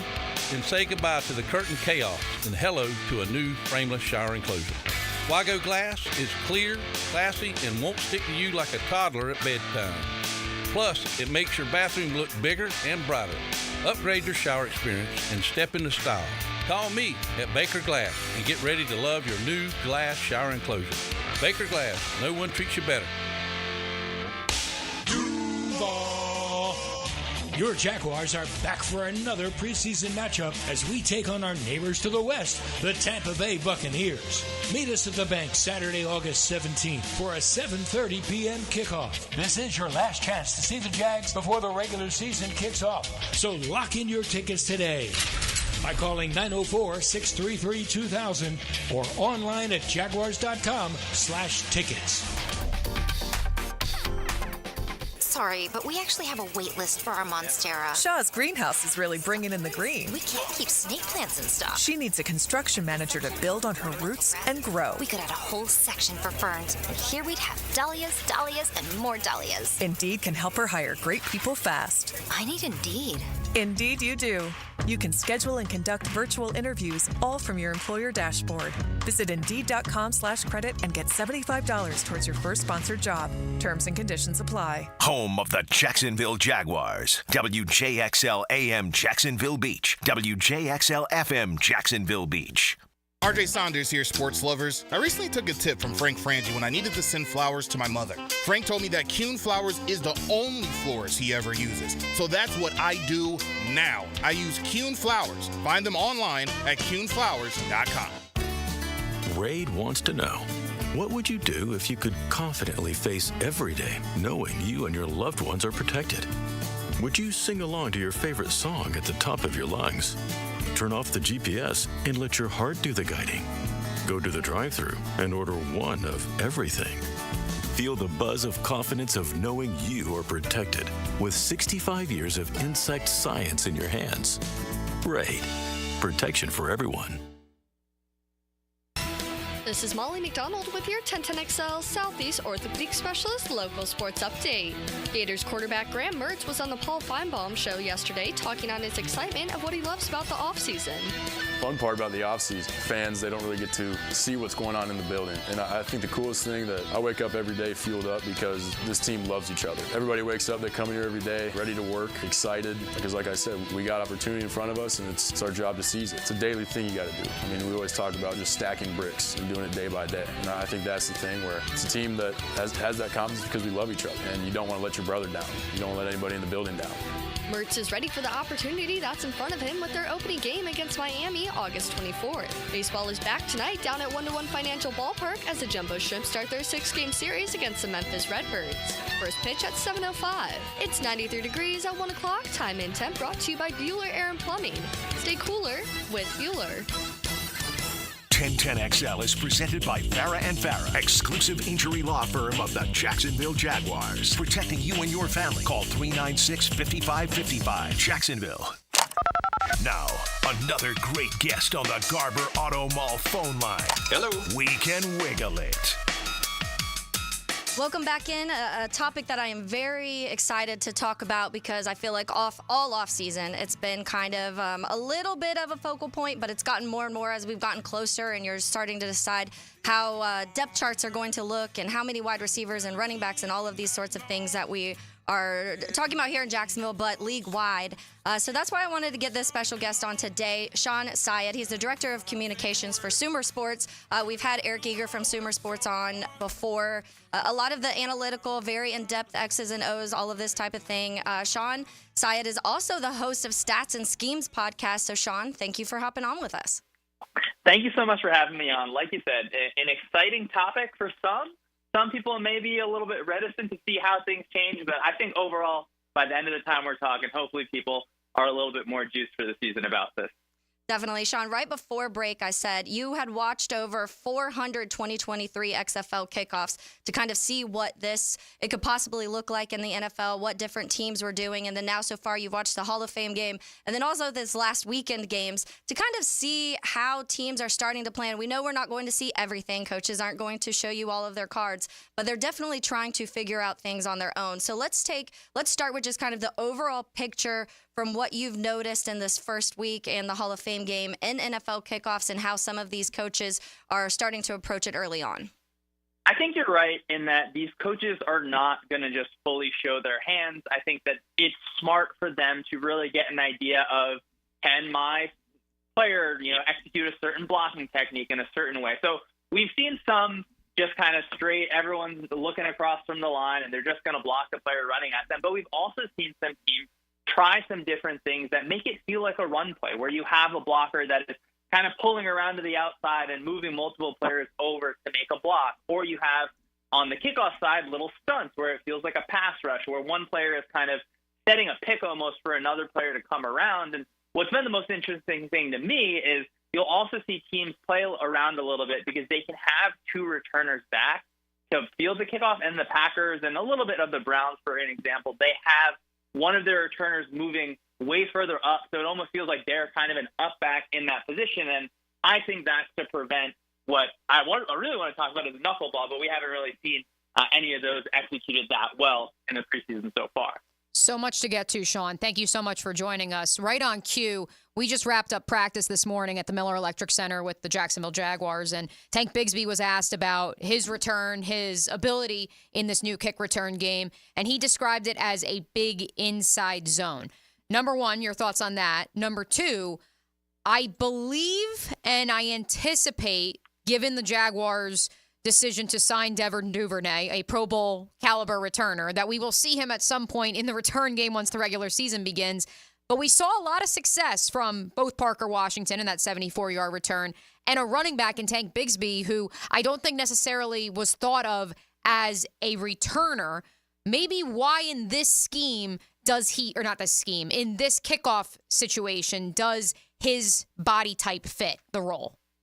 I'm glad that he brought up that it feels like kind of a big inside zone, because that is really the way that I think we should look at it. It is essentially a running play. Just now the offensive line and defensive line start 5 yards across from each other. And because of that, running backs that have really good vision are going to be able to succeed, because you have the same feel of those running lanes opening and closing, just like you have a play from scrimmage. So I do think running backs particularly are going to be good in this sort of play, but also a player that has a physicality like Tank Bigsby that can get downhill and, you're able to fall forward after taking contact, because the rule is really in place for a few different reasons. Certainly one is to lower injuries, but there's still a lot of contact at a high level that is happening on these plays. So I think a running back is absolutely a right sort of position player to be returning these kicks. So of all the different teams you watched over the weekend, who do you think, Sean, had the best look as far as the new kickoff is concerned? So actually, from the return side, I saw one clip from the Seahawks that I really liked, where it was literally like you're running a run play, where they have one of their blockers going one way and then one player pulling along the side, and they fake like they're running left, and it almost feels like they're running counter, kind of going to the opposite side. So I really like that example. And again, I don't think that these teams are really going to be trying a ton of different things, but I do like that now we have just a few examples of this little bit, the sprinkle of creativity that makes me really think that we're going to be able to see special teams coordinators really differentiate themselves across this season. Yeah, and I think that's something that we honestly haven't talked enough about, that the special teams coordinators that are really good are going to pop this year more than ever. When we're talking about the other side of the ball, though, Sean, because when we've talked a ton about the return aspect of it, but not as much the actual kickoff, I think, when it comes to that, because I've heard, some punters, some kickers, some position players, I feel like the XFL did it very different, and different teams kind of approached it in very, very different ways. What did you see from the XFL when it came to that side, who was actually kicking off, and then what you've seen this last weekend in this short sample?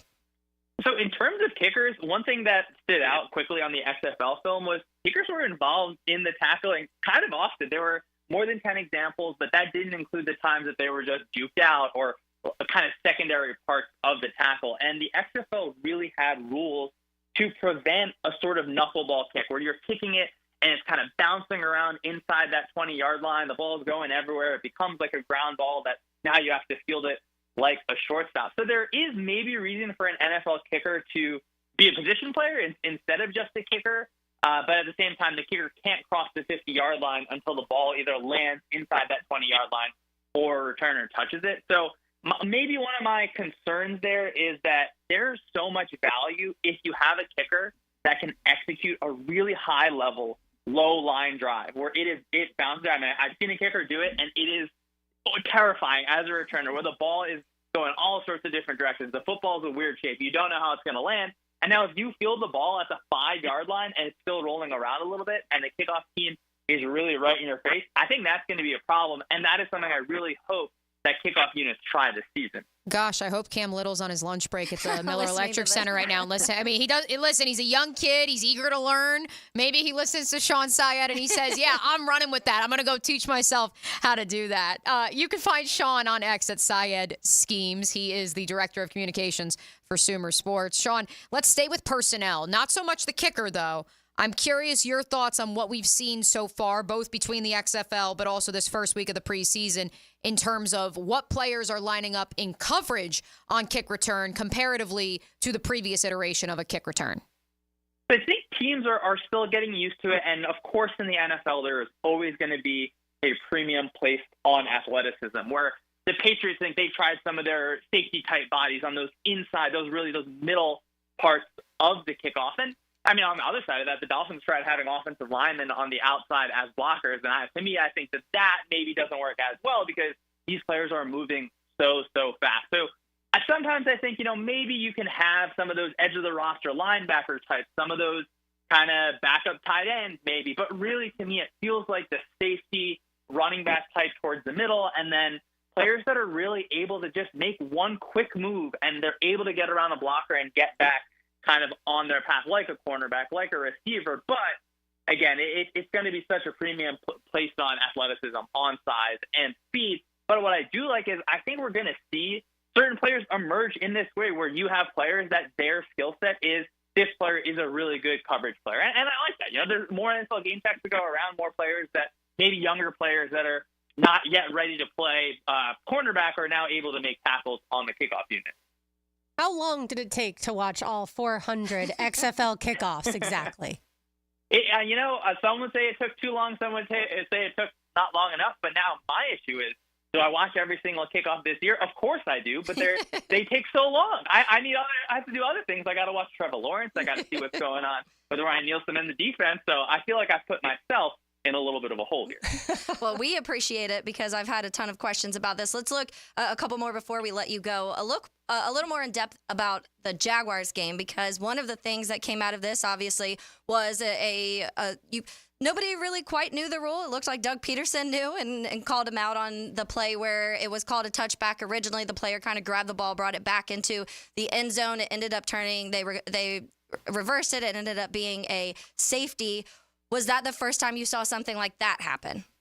Yeah, and it's fun for me. It's like horrifying on the field. When the ball hits in the end zone, it bounces back, and you're like, this has never happened. What are we expecting to go? So, yeah, that was the first time I had seen that. And even as you were saying it, I was like, oh, man, do I actually know the rule? So it's going to be interesting because we're going to have to see a lot of kickoffs for all of us to become used to the rules, whether it's where the ball bounces in the end zone, where the ball bounces out of the end zone. And I don't know. I can see a special teams coordinator say, "Hey, this is too complicated. Let's kick the ball out of the end zone. You're going to give the other team the ball at the 30-yard line, which is kind of around where the average kick return is getting to anyway. And now you're avoiding some of those risks." Did you see any other fluky things like that in week one? I know I saw a couple in the Bears where they just marked it at the wrong spot. They kept putting it down at the 25, and it was not the 25. Did you see any other kind of weird fluky stuff happening this last weekend? There were examples, certainly, where after the play, like the defense goes to the 25-yard line. They're like, oh, wait, no, we need to move to the 30-yard line. Some of the best clips were, unfortunately, they were penalties where the ball is outside of that 20-yard line. But you can start to see what it would look like when a ball is kind of bouncing over itself. I believe it was the Giants-Lions game where it was again, I see it as really awful for the returner because it's a hard thing to do full speed in a game where that ball is really bouncing around. And again, that was a penalty, but I feel like we're going to be able to see some of these kickers hit those line drives that are kind of bouncing around. Sean, a quick plug for your podcast. Again, it's called Stats and Scheme from Sumer Sports, and you just wrapped up your AFC South preview. One of the headlines coming out of that podcast, Trevor Lawrence, one of the most unlucky quarterbacks in the league last year, and is looking to return to the playoffs. Do you believe in your heart of hearts that's what it boiled down to and the Jags remain on track? Well, I will say maybe not the root of everything, but it was so apparent how many times we can picture throws that were really, really close to touchdowns, whether it's a drop, whether it's a player that wasn't able to get 2 feet inbounds. To me, I have no doubt that Trevor Lawrence is an excellent quarterback in this league, but things like yards after the catch, drops, and some of those weird batted interceptions that happened for Trevor Lawrence last year are just unlucky. I don't know any other way how to explain it. Of course, you make your own luck in certain ways in the NFL. I would like to see maybe a little bit more kind of offense creativity from the Jaguars this season, but I do think their defense, which was pretty good last year with Ryan Nielsen now, I think that becomes a unit that is going to be even more attacking, a little bit more aggressive, and is hopefully able to push the whole team forward. I just realized this, Sean. It's going to be difficult to evaluate some kickers as far as how they're going to do the new kickoff rule because it hasn't been applied to college yet. So, yes, you can evaluate kickers as far as field goals and things like that, but as far as this specific rule, you won't be able to know how they can do. That's a really good point. I think you need to bring them in and see how they can kick. And I could also see these kickers get paid to make big kicks in big games. There's no question about that. Even I, who now am professionally and personally obligated to evangelize this kickoff, understand that. I think that is still important. And to me, it almost feels like if you're a kicker that is a little bit more on the fringe, hey, maybe rosters get expanded a little bit. Maybe you can have this really special skill set that if you can execute it. And if I told you that you could get the other team to start inside the 15-yard line every possession, that is a massive change for the way that I think that your team should look at the game. So maybe it's also a skill that some of these kickers are able to pick up. Well, Sean Sayedi is Director of Communications for Sumer Sports. We appreciate all of the time that you put into watching this film and kind of breaking it down for us. And we look forward to continuing to see what this looked like. One of the stats that did pop out for me for this last weekend was that last year through that first week, only 61% of kickoffs were returned, and it was 81% in this first week. So we'll see if that continues or if things start to figure out a little bit more. But we appreciate all your hard work, and thanks for joining us. Thanks so much for having me on. Absolutely. Yeah. So James on Twitter said he couldn't wait for us to talk about this. He thinks that last year in the 2023 season for the XFL, that Fred Brown was the only player to return a kickoff for a touchdown in the XFL. So, yeah, so it does change as far as that's concerned. I wonder what the average return was, though, because that's So I looked at that, too. It was actually my Beards Diamonds Gym of the Week this week. There we go. It was Parker Washington, but I went into some of the numbers. So the average so far this first week, it was 29 yards was where it was coming when they were actually returning, obviously. And last year it was like 23.8 for the NFL. And Parker returned at 74. 73 yards. Yeah. And someone else returned at 63, I think. Yeah. So they do see in the XFL not as many like returned for touchdowns, but the yardage, you get these bigger 60, 70-yard runs than you have previously in the old format. Yeah, good stuff. Thanks for setting that up, Taylor. When we return, Taylor has a tangent. We also have our Chick-fil-A giveaway. You are listening to Helmets and Heels on an Active Health Jax Tuesday on 1010XL 92.5 FM. This hour of Helmets and Heels is brought to you by First Coast Honda Dealers. Aye, Captain. You're sailing on the Jaguars flagship station. 1010XL. This right here is as good as it gets. This is life getting lived without obligations or complications. This is filling your cup and savoring the moment. This is the gift of presence. Served to you in a place where there's room for everyone and enough to go around. And the best part, it's always Sonny's here. Sonny's Barbecue, local pitmasters since '68. At Hodges Mazda, what Mazda moves you? Find out. Lauren Brooks here. Come test drive the Mazda CX-90, engineered to fit your lifestyle. Take advantage of 1.9% APR for up to 72 months on a 2024 Mazda CX-90, the largest three-row SUV that Mazda offers. The professional non-commissioned sales team always puts your best interest first, and you'll get 2 years free maintenance. Visit Hodges Mazda today or shop online at HodgesMazda.com to discover the Hodges Mazda difference. See dealer for details. Terms and fees for qualified applicants expire September 3rd, 2024.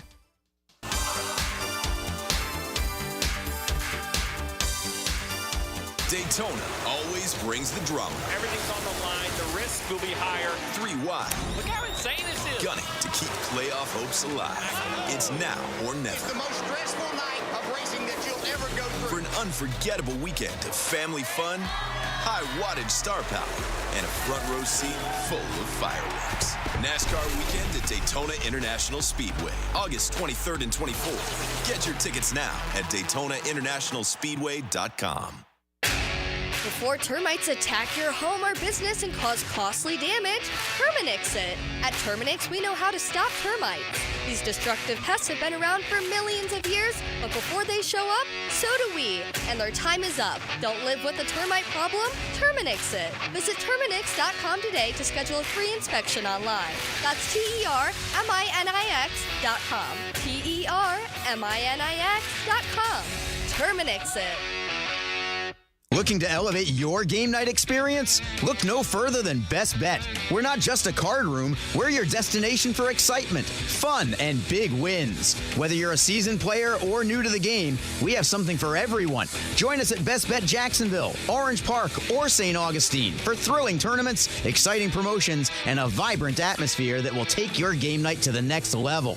Elevate your game night at Best Bet. Visit bestbetjax.com to learn more. That's bestbetjax.com. Hey, Hickett here. I want to talk skin along with my friends at Beaches Dermatology, reminding you to wear your sunscreen. Football season is back, baby. And with that, days under that bright sun. So when you load up that truck for the game day tailgate, or the chairs for your kids' flag games, or even the boat heading downtown to watch our Jags, make sure you bring the screen. Sunscreen, that is.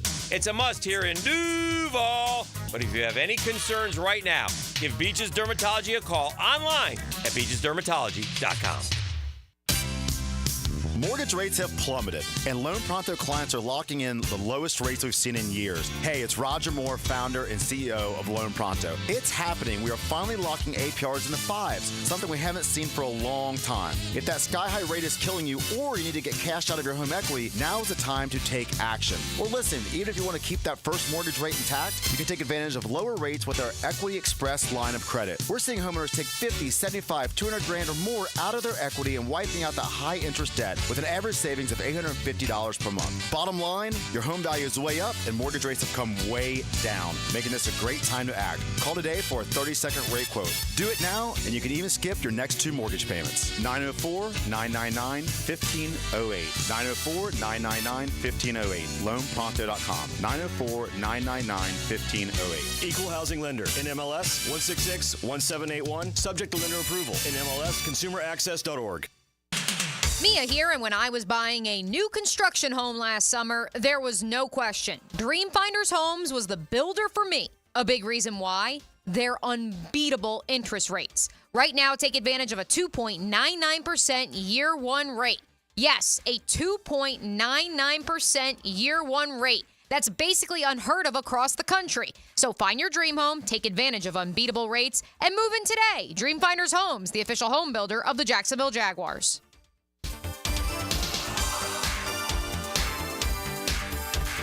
Oh my goodness. Fishing is more fun when you catch something. Yeah! Listen for the Wing Power Fishing Forecast Show with Captain Kevin. Woo-hoo! Brought to you by Veterans Wholesale Cabinets and Awaken 180 Weight Loss. Thursday nights at 6 on 1010XL AM. AC replacement? If your AC unit is ready to go kaput, then it's time to call Florida Home AC. With over $3,000 in tax credits waiting for you on select systems, take advantage of it. Call 777-4300. Get Florida Home AC to cool you off. The saying goes, the grass is greener on the other side. Well, that is actually true if your neighbor installed artificial turf. Lauren Brooks here from my friends at Sunshine Turf, a family-owned local company that will take your backyard dreams and turn them into a reality. Caleb can design anything from putting greens to pet runs, and if you have a pool, you'll definitely love maintenance-free turf around it. Visit sunshineturf.info to get a free quote today from Sunshine Turf. That's sunshineturf.info. Arrested? Got traffic tickets? DUI? License problems? Gun charges? Drug charges? If you've been charged with any crime, call me, criminal defense attorney Malcolm Anthony, at 285-4LAW. That's 285-4LAW.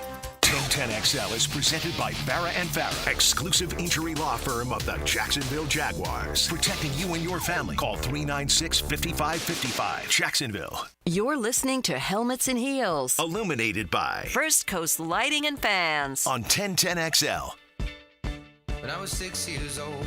Mia O'Brien, Taylor Dahl, RJ Saunders. I'm Lauren Brooks with you. Who sings this, Taylor? I was running. I'm not sure. Ed Sheeran. This is Ed Sheeran. Ed Sheeran, yeah. Mm-hmm. If it's not country, I just assume it's Taylor's choice of Was music. this mine? No, this would be me. This would be me. Yeah, no, this is Ed Sheeran. Yes, this is Castle on a Hill. All right, Taylor Dahl has a tangent. Take it away. Now, Taylor's Tangent, served up by Chick-fil-A on 1010XL. So CBS Sports wrote an article of the good, the bad, the ugly from the league over this first weekend of preseason. I'm just going to go over the AFC South just to give us a little glimpse of what we're looking at after one game so far.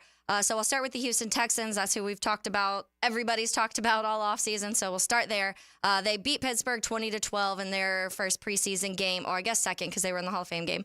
But the good from this is C.J. Stroud to Tank Dell connection is still strong. Doesn't look like it's been phased whatsoever. Stroud hit Dell for a 34-yard catch and run touchdown. A great sign for the receiver who returned from a broken fibula and a gunshot wound.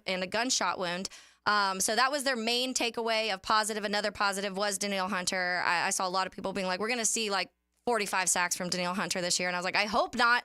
But He had a strong start, beating out Troy Fautanu and sacking Justin Fields. Poor Justin getting sacked some more over there in Houston right now. But their bad and the ugly was Houston's run game. They said Houston's run game struggled. They averaged barely 3 yards a carry with only 80 rushing yards as a team on 27 carries. Something to monitor as it gets closer to the regular season to see if it gets better with Joe Mixon and more starting offensive linemen in the game. Do we know how long the starters played for the Texans? I do not know, honestly. I don't think much. I think they were another one that was a couple drives. I think maybe 2. Okay. So moving on to the Colts. The Colts lost to the Denver Broncos 34-30. And the good rookie first round, Leatu Latu, looks super disruptive. Every time I looked up at the screen, Latu was making some sort of play. Another not great thing you want to see here. He's one of the guys that I think that all around the league before the draft, if Latu can stay healthy, I think people are pretty confident he's going to stay very disruptive throughout the NFL. So we'll see. That's something to keep an eye on for him.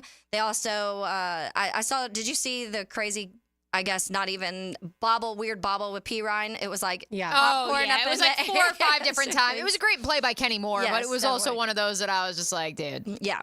So that going back to the Texans real quick, Mixon did not play in that game. Oh, no, that's what they were saying. Okay, Seeing what got it looks like with Mixon and with because their offensive linemen starters weren't playing for the majority. I think like 3 of them were out. So we will see. But yeah, so Leatu Latu was their main takeaway as a positive from that.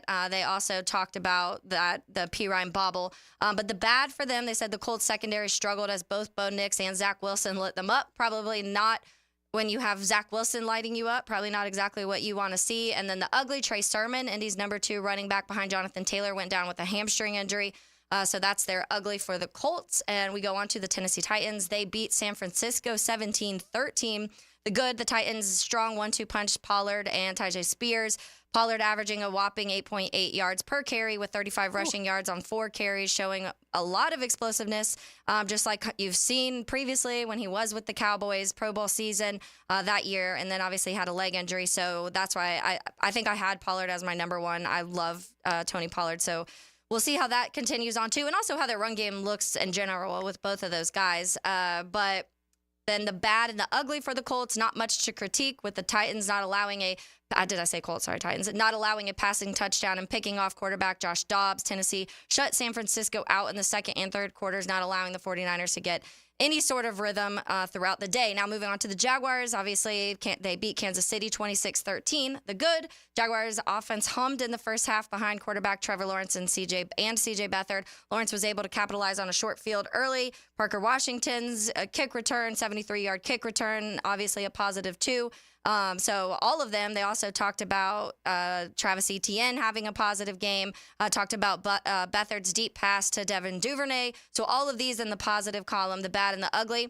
Said not much to report here. The Jaguars generated a long return in the new kickoff format against Super Bowl champions. Life is good early in Jacksonville.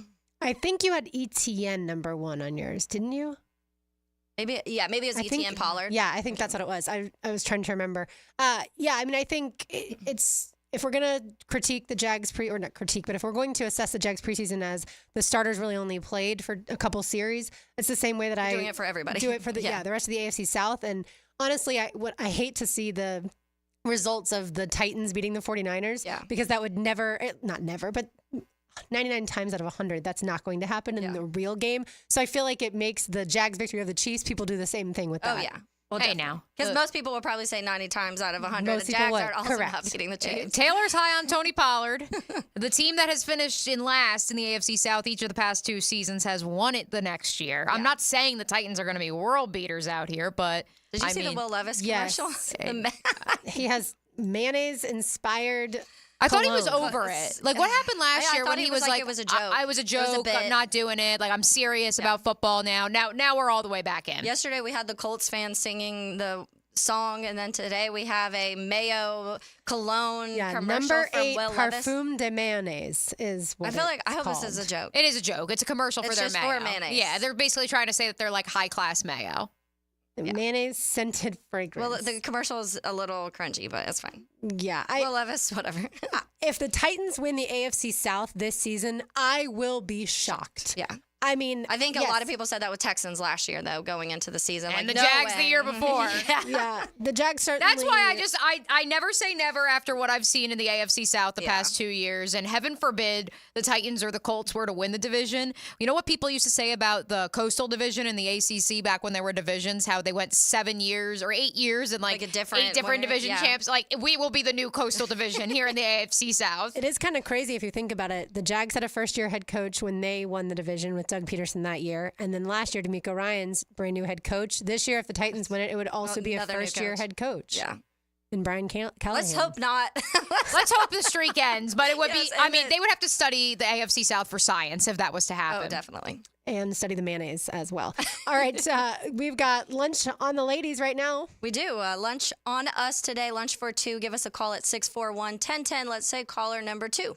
All right, sounds good. There's a few different cuts from some Jaguars personnel that I want to get to when we return. You are listening to Helmets and Heels on 1010XL 92.5 FM on an Active Health Jacks Tuesday.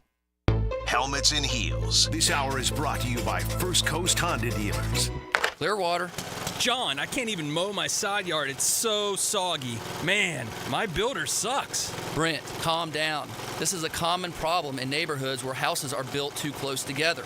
You need gutters and a properly installed French drain that will soak up subsurface water. We can completely dry it up. So I can take my builder off my speed dial now, huh? Yeah, we got you, buddy. Let that builder bitterness go. Clearwater Irrigation and Drainage too. This is Tony Baselli, Pro Football Hall of Famer. I was known for protecting our quarterback. These days, I'm extending that protection to a different arena, your home. I have partnered with Heritage Roofing of North Florida, your premier local roofers with over 25 years of experience. Heritage is your go-to roofer for hurricane preparation with same-day inspections and estimates. They also work with all insurance companies. Let Heritage Roofing of North Florida safeguard your home and family. Visit heritagenfl.com for your free estimate today. State license CCC 1335410. Mia here, ready for the ultimate college football season? Using MyBookie Sportsbook and casino platform, you can bet on every game and win anytime, anywhere, straight from your mobile device.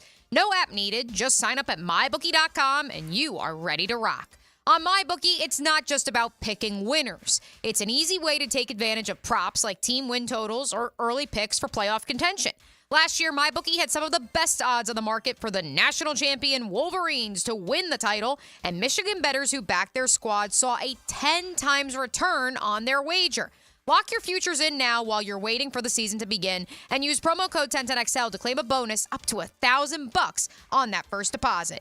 That's promo code 1010XL to start the college football season off with some house money. Don't ever miss out on the action. Bet anything, anywhere, anytime, only with MyBookie. And don't forget that promo code 1010XL. For over 40 years, Play It Again Sports has served its customers with a winning, sustainable shopping model. Could say, we were recycling before recycling was cool. Save on quality used sporting goods for baseball, softball, lacrosse, hockey, golf, tennis, and more. Or sell us your gently used gear. We buy all sports, all seasons, and offer cash on the spot. Stop by Play It Again Sports today on Merrill Road near 295 or online at playitagainsports.com. Guys, feeling deflated in the bedroom? ED, low T, no energy? If your stuff is broken, call 904-STROKEN or 904stroken.com. No shots in the first treatment, now free. Fix your ED at 904stroken.com. The best game day parking in all of Duval is at Tailgaters Parking. Are you ready for some football? Tailgaters is just steps away on the east side of the stadium. Visit tailgatorsparking.com and secure your season parking pass today. It's about the hunt. Captain Kevin Favor here with Captain Kirk and Jeff Lagerman. We take you from the water to the woods. On the Nimnicht Outdoors Show. Presented by Duck Rooter Plumbing, Septic and Air Conditioning. Let's go to the woods, y'all. Saturday mornings from 7 to 10 on 1010XL. You hear that? That's the sound of your water bill tripling. Are you ready to fix the drip? Call Duck Rooter Plumbing and Septic Services. They do it all. DuckDuckRooter.com. Lauren Brooks here. If you're in pain and you think you've tried everything, I've got a solution for you. The team at Active Health Jacks treats the source of the problem, not just the pain, so you can avoid surgery, cortisone injections, and pain medications. I've had neck aches for years, and I've tried everything from acupunctures to massages with no results. Within minutes of my evaluation and treatment, the tension was gone. It was amazing. Active Health Jacks can help you too. Give them a call at 904-296-0202 today or visit them online at activehealthjacks.com. We've seen it 1,000 times. Insurance companies using the same tired excuses not to pay. They'll say you're really not hurt or that your injury is from an old accident. That's why it's so important to hire a law firm who has their own medical experts who know how to fight excuses with facts. When they bring excuses, we bring the truth. And truth is power. Farah and Farah. Here for you, here for good. Jacksonville. Jumbo Shrimp Baseball presented by FIS is home this week at 1-to-1 Financial Ballpark. The fun starts tonight at 7:05. Tomorrow is 5-Star Good as Everywhere Wednesday featuring the Feerick Foundation. Get the weekend started with Coors Light Thirsty Thursday, and we'll have a doubleheader on Fireworks Friday courtesy of Boeing. And the week wraps up with Baptist Health Sunday Family Fun Day. Tickets start at just $5. Jumbo Shrimp Baseball.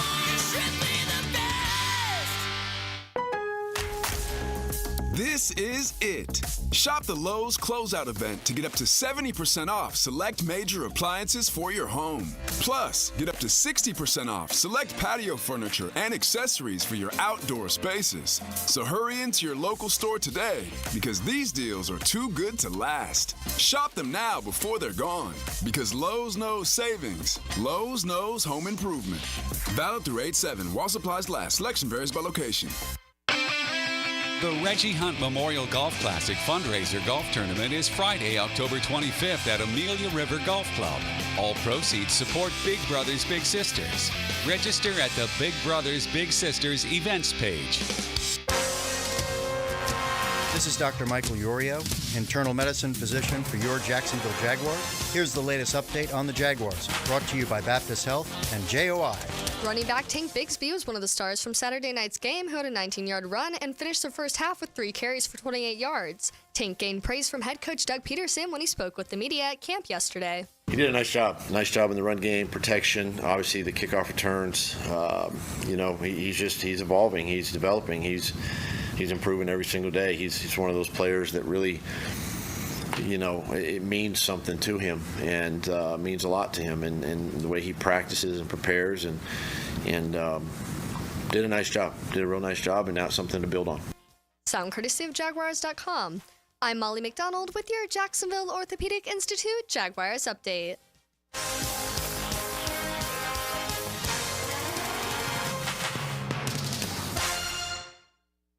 1010XL is presented by Farah and Farah, exclusive injury law firm of the Jacksonville Jaguars. Protecting you and your family. Call 396-5555. Jacksonville. Now, the Cool Down with Donovan Air Electric and Plumbing. Keeping Jack's cool since 1987.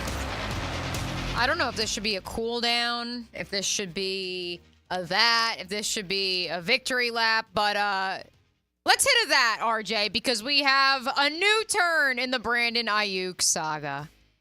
That just happened. Brought to you by Florida Home AC, the official air conditioning partner of the Jacksonville Jaguars. Per Ian Rappaport of the NFL Network, the Steelers and the 49ers have a deal on a potential trade for Brandon Ayuk in place. Pittsburgh is in a good place on Ayuk's contract. If San Francisco gives the final sign-off, it's done. It's done. San Francisco has an offer out to Ayuk on a long-term deal to stay as well. He has not accepted that offer. This has been going on for so long. I feel like, truly since like February, March. So maybe we'll finally get the end of the. It's just I like what's the meme from what's the movie where it's like it's done and it's like the world's ending everywhere. Like that's what I feel like. Yes, we finally made it. Yeah. So I guess I will go back to this. We had Sean Syed on from Sumer Sports and how kind of interesting the kickoff is, and he's seen multiple teams do multiple different things just in one weekend. So we're going to continue to see that. Hopefully the mistakes start to be less, because obviously we saw the ref did not know what to do in the Jaguars game when it was that safety. Luckily, Doug Peterson was the one to be like, hold on, what's going on here. Even the amount of time they took to watch that and try and figure out what was going on. But there were multiple games, like I said, during the Bears game. I know a few times they had the ball placed in the wrong spot. So those things are working. That's why preseason is important, especially when you have things like this going on. They're trying to work everything out, but so are the teams. The teams have no idea how to approach this yet. And so we'll see how much different. And like the stat I mentioned earlier, last year through this first week in the Hall of Fame game, 61% of kick returns were actually returned. It was 81% on this one. So we'll see if that continues to be at that high number, or if it starts to even out a little bit more closer to the season. It would have been so fun, though, if week 1, the Jaguars knew the rule and the Dolphins didn't. Yes. And the safety had actually occurred. In the real game. Yeah, they said this on Move the Sticks this morning. They were like, of course, the Chiefs, those lucky ducks, they get this to be figured out. They won't ever do now. that again. No, of course, they get to be the teach tape for everyone. It happened preseason game 1, not week 1. Yeah, my cool down is the fact that the last 2 days I've been thinking this roster is going to be really hard to make for certain position groups. And when we finally start to get news of who's released, I think a lot of those guys are going to be able to go sign elsewhere and certainly be depth pieces there, even though they just missed the 53-man roster here. The 16-man practice squad, it's great that they've increased that. They did that with COVID from 10 to now 16. And the fact that you can have veterans on it is also a good thing. Before it used to be, 3 years or less of experience, and you could be on the practice squad. Now, obviously, anyone can be. And so, yeah, it's going to be fascinating to watch all these cuts. All right, before we get out of here today, we have 2 sound bites, and both have Knowles related in them. As far as, first, we'll start with Jarian Jones, who attended FSU. Jarian, here he is on his receiver that he goes against in camp all the time, BTJ. Ryan Thomas Jr. has skills that you just can't teach. You know, BT, he has a skill set you can't really teach. For real, you can't teach someone to be long, fast, smooth, can get in and out of his breaks and got crazy ball skills. I had that matchup with him in college. So just being able to go against him every day, we put in work together, we came in together, learn from each other. I tell him what I saw, he'll tell me what he saw. So just the growth that he's having through camp, first when we came into camp, he was kind of quiet. He's definitely breaking that shell now, because he'll look at you and say something, you're like, oh, okay, okay, he really does talk. He really does talk. Yes, he does. The other sound, that long skill. He said being long. Yeah, that's so good for both of them. For BTJ to go against Jarian and Darby, certainly, and Tyson, and then obviously the reverse too. These guys getting to go against a guy with that speed, the 4.33 speed. All right, Mia, the other Knowles-related clip. Tashawn Gibson met with reporters after practice today, the former Jags player. Yes, went to Wyoming. And yes, I know what clip you're alluding to. You're alluding to when he was asked about being the old guy in the room, and he noted that he had oh, wait, now I see where the Knoll connection's coming. Well done, Lauren. Took me a second there. I was still hung up on Brandon Ayuk in the back of my brain. Yes, so Jarian Jones came up in the presser as well, because Jarian, I guess, informed Tashawn Gibson this morning that he was in Sixth grade when Tashawn Gibson came into the league. He's like, I could quite literally be some people here's dads. I don't think biologically that actually checks out, but that's okay. Jarian also said he didn't know what he was doing in 2013 when Darby was drafted. He's like, I don't know what I was doing in 2013. Well, I would have been, 11 years ago, and he's 22, so he would have been 11. Yeah. So, yeah, but playing like backyard football. Right, exactly. We figured that one out for him. But yeah, no. Speaking of Knowles, he who must not be named, Jalen Ramsey, and the 2017 Jaguars, needless to say, came up into Tashawn Gibson's reintroductory presser with the media this afternoon. I tell people, and I was asked this question in 2022 in San Francisco, man, that was a collection of some of the best football players I played with. And people ask me all the time, man, and I say it's hard to compare, man, because that 2017 team was special, man. A lot of those guys is lifelong friends that I still keep in contact with. I'm neighbors with Barry Church, man, so, that was my running mate back then. I still talk to Jay Ram, man. He still is an angry dude all the time, man. And but that we just came in here with attitude. It was just a bunch of guys with attitudes, man, and we wanted to prove ourselves, and we was hungry. We was that young team that nobody gave us respect. We had to go out there and demand it, and that team always have a special place in my heart, man. I was talking to one of the trainers, Robbie, about that team, man. I mean, that year was a special year, man. You guys witnessed that, man. It was a year that I always remember. So it just was different. It was just, we bought into it. Man. That was the hardest training camps of our lives, man. We complained every single day. every day. But, the results paid off, and the success that we had, it was just a blessing. So just to be able to be back where, that kind of thing started, man, is just super, super humbling, and I'm excited for the opportunity. It's just wild to think that, because we're talking now about him being a veteran in the room and being one of the older guys, and they're talking about they didn't even, these guys don't even know where they were when he was getting drafted. But it also feels like it wasn't that long ago since that run happened. But 7 years is a long time, especially in the NFL. I feel like that 7-year career, some guys don't even make it to 7-year Let's take it a step further, Taylor. So Deshaun Gibson arrived in 2016. Mm-hmm. He was 25 years old in 2016 when he first got here. He was the oldest guy in the defensive back room at 25 years old. He is now 34 years old as of, I believe, last week.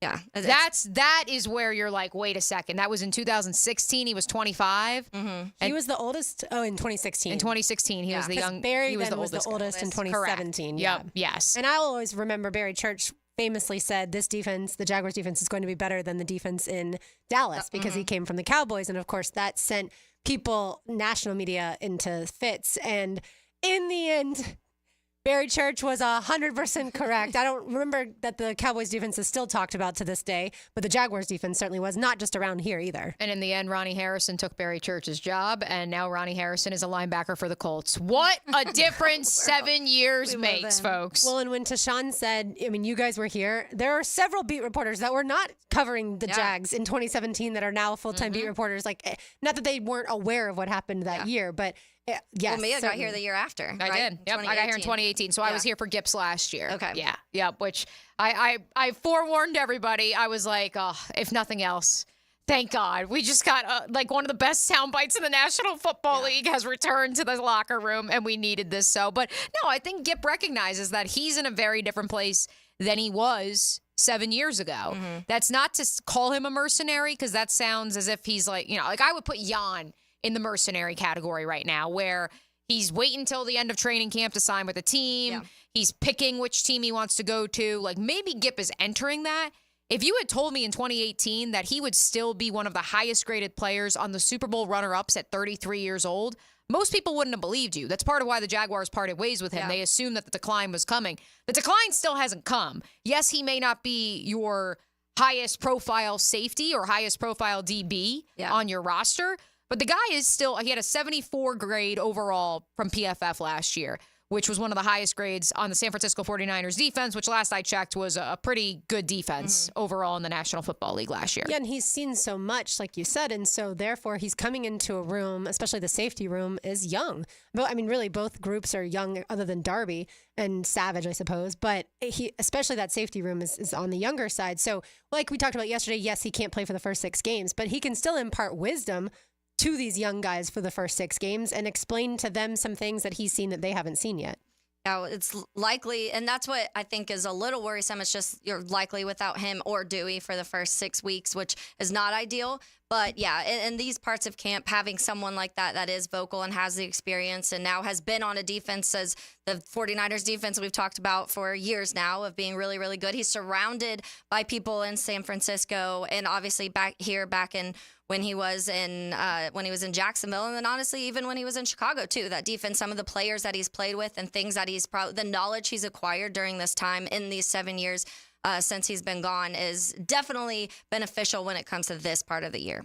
Speaking of Dewey, Mio, the Jaguars are not making Heath Farwell available this week, and that's perfectly fine. But I have a feeling that if he was speaking this week, that he would be asked, how big of a loss of Dewey is this for your special teams unit? Yeah, I rewatched the Jags preseason game on Sunday, just kind of sped through some different parts, and I couldn't help but come away from it, number one, impressed with Tremaine Edmonds, who I was like, okay, you know what, like, serviceable. Terrell Edmonds, yeah. Sorry. His brother's Tremaine. Yeah.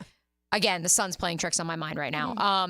So Terrell Edmonds, again, like a serviceable former first rounder, veteran guy, not even as veteran as Gip, but at the same time, a guy who certainly, I think, could fill that void left by Dewey. And I couldn't help but watch that game back and say, okay, this is probably a special teams situation where Dewey is that role. Or because it's a preseason game and it's the third quarter, yes, Edmonds would probably be in at that juncture. And so I kept kind of reminding myself as such to be like, okay, like this is this is where they probably, or I think they anticipated that's where Dewey would be. And while not a starting role, it is a significant core 4 role. And that's where I wonder if not Edmonds, because he plays the same position, does that open up the door to keep 10 offensive linemen? Does that open up the door to keep 3 quarterbacks if Dewey is to begin the season on IR? Yeah, it'll be more, we're going back to your point, Lauren, of the difficulty of deciding this. We hope no more injuries become upon, because obviously Dewey's someone we were all looking forward to having. And the sooner he's back, the better. And that's obviously special teams wise, but also some of the plays he's been able to make in general in that secondary. He's just the vibe you want to, which is you don't ever want to lose that guy. It's like when we talked about losing Cam and the fierceness, the nastiness. Dewey's just that guy on the other side of the ball that brings the extra energy all the time, and that's somebody that you want there as much as possible. For sure. I just saw this on ESPN that the Cowboys franchise is the first pro franchise to surpass $10 billion in valuation. So Jerry Jones, everybody's obviously critiquing him for some of the things that he says, and rightfully so. But the fact that an NFL franchise now is worth over $10 billion, that is amazing and impressive, and it must be nice to be Jerry Jones. I can tell you, and I don't know how much, and Coach Campo just walked in, and he'll be a part of XL Primetime coming up just a second. He may have a better answer to this than me. Being in Arlington, I went out there to watch Caitlin Clark play during SEC Media Days week. That area has exploded, and I don't know how much of it Jerry owns versus how much Dallas metropolitan government organizations own. But, I mean, they've got 2 Lowe's hotels, now where Globe Life Field is across the street, a giant shopping area, giant restaurant, the live area. I would think there's even more going to be built both in that facility area as well as where they practice at the Star. And so, yeah, I mean, when you consider everything else in addition to being America's team, it just piles up to where it's not surprising, but it is impressive what he's been able to build. At first I was like, I didn't know Lowe's was our measurement of success. Oh, yeah, no, not Lowe's like Home Depot Lowe's. We're talking 2 Lowe's. We're talking Lowe's like the fancy hotel chain. I'm glad you mentioned that about the area, because as I'm sure you've noticed, Mia, going downtown every day, and of course we were at practice earlier today, there is now a second level to the Four Seasons Hotel. Mm-hmm. So we've seen the cranes there, and we've seen the foundation being put in, but now today was my first day of seeing, maybe I just didn't pay attention to it at the preseason game Saturday night, but seeing the second level, and that's exciting to see the development happening downtown. Yeah, it is. And those are just like the little baby steps of it, but that makes you feel how much closer you are to everything, which is the fun part. Yeah, the question is, how often will any of us actually stay at the Four Seasons? So we'll just look at it getting built. That is probably the case. One other billions note, since I mentioned the Dallas Cowboys $10 billion, I just saw this. Chris Stapleton's Tennessee Whiskey, over 1 billion streams on Spotify. Oh my goodness. I have this funny quote from Tyreek Hill, by the way. It just made me laugh because he was on Up and Adams with Kay Adams, and she asked him, you were voted the best player in the NFL. Are you better than Patrick Mahomes? And he said, yeah, I'm him. I'm doing this at 5'8", 5'7", question, and then it was like a question mark. I'm giving all the short kings out there hope. I love that. I mean, if you're Tyreek Hill, it's a good day to be him. Yes. Because of the fact that, yes, he had the bigger contract recently, and then when all the other receivers started to get paid more than him, they said, okay, no, you know what? Yes, we should renegotiate with you. And yeah, you absolutely deserve more. So we'll continue certainly to watch that Brandon Ayuk trade news. And right now, though, we'll say hello to XL Primetime. Now, the 2-minute drill, brought to you by Injury Care Centers. Discover BioTarget Regenerative Therapy, a safer drug-free solution for lasting pain relief. Visit GoBioTarget.com. Now, we talked a ton of Jaguars football, but with the AP Top 25 being released yesterday, Florida plays 8 teams that are in that Top 25, at least as of now. That's a murderer's row, especially the last 5 games. It's difficult. But I always revert to what Steve Spurrier used to always say. They have to play us. It's not about, well, boy, we got to play these guys. If you take that attitude, then you've lost half the battle already. Does this mean you are, I don't want to say hopping on a bandwagon, Matt, because that sounds, I don't like the connotation of that. But I've heard from a lot of folks down in Gainesville some simmering optimism about what this team could be. Have you quite stepped into that territory yet? I've heard the same optimism from a lot of people in that building, actually. Yeah. I'm not there yet. I'm Okay. not there yet. I'm gonna wait until that After first Miami. game. Well, That's the first how I game, am. you're gonna learn a lot after that first game. And I think if you see a team that, look, I've been saying all along, I just want it to look operationally like a functional team, which it hasn't for 2 seasons.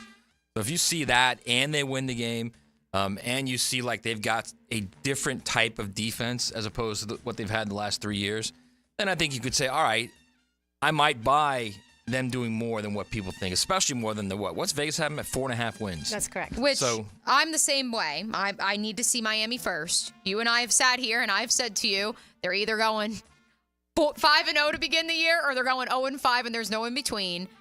They did start 1-0 once upon a time in Billy's first year. They did look operational and functional against Utah.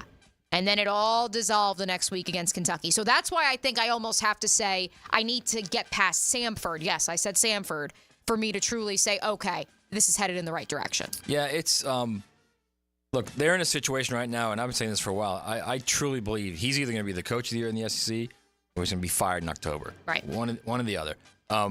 And would I be shocked if they were 9-3? I would be surprised, yeah. But I think it would be, you're like, all right, well, now it's year 3, and he's got all his guys there, and now it's turned, and now these guys are all on the same page, and everybody's aligned, and you start to think what can be. It just took a little longer. I guess that would be my part of that. Now, if we hit mid-October and they're 2-4 going into the Georgia game, or 2-5 going into the Georgia game and just get blasted and he gets fired, then I'd say, yeah, I think we all saw this coming. Now, what about the comments from Paul Feinbaum today? He said that he doesn't think Florida State will be ranked by the end of this year. Surprising, because the team that I saw over at the Flex Field, that's a bunch of grown men. Let's just put it that way, okay? Yeah. A bunch of grown men. I don't even think, DJ, you could screw that up. I think it's and it's no offense to him. He's just not a guy. We talk about this all the time with quarterbacks. You either win with them or he wins because of you. Because of him or because of who he is, right? And he's a guy you win with. He's not a guy you win because of. As long as he doesn't turn the ball over, their defense and the way they run the ball, Taylor, they'll get them in that schedule 8-9 wins easy. Yeah. What's coming up, Matt? All right, we are going to talk Jags. We're going to talk college football, and Joe has an interview with Terrell Edmonds. Nice. Who, by the way, looked pretty good, that safety spot. Yeah, he did. He looks really good. We talked about that yesterday and today, as a matter of fact. All right, thank you, Matt. All right, thank you, ladies. We will certainly be listening. Thanks to everybody for listening today. For Mia O'Brien, for Taylor Dahl, for RJ Saunders. Good to have you back again. RJ, I'm Lauren Brooks. XL Primetime comes up next. These heels are made for talk, and we will talk to you tomorrow.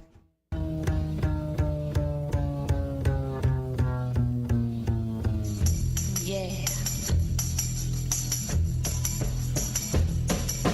You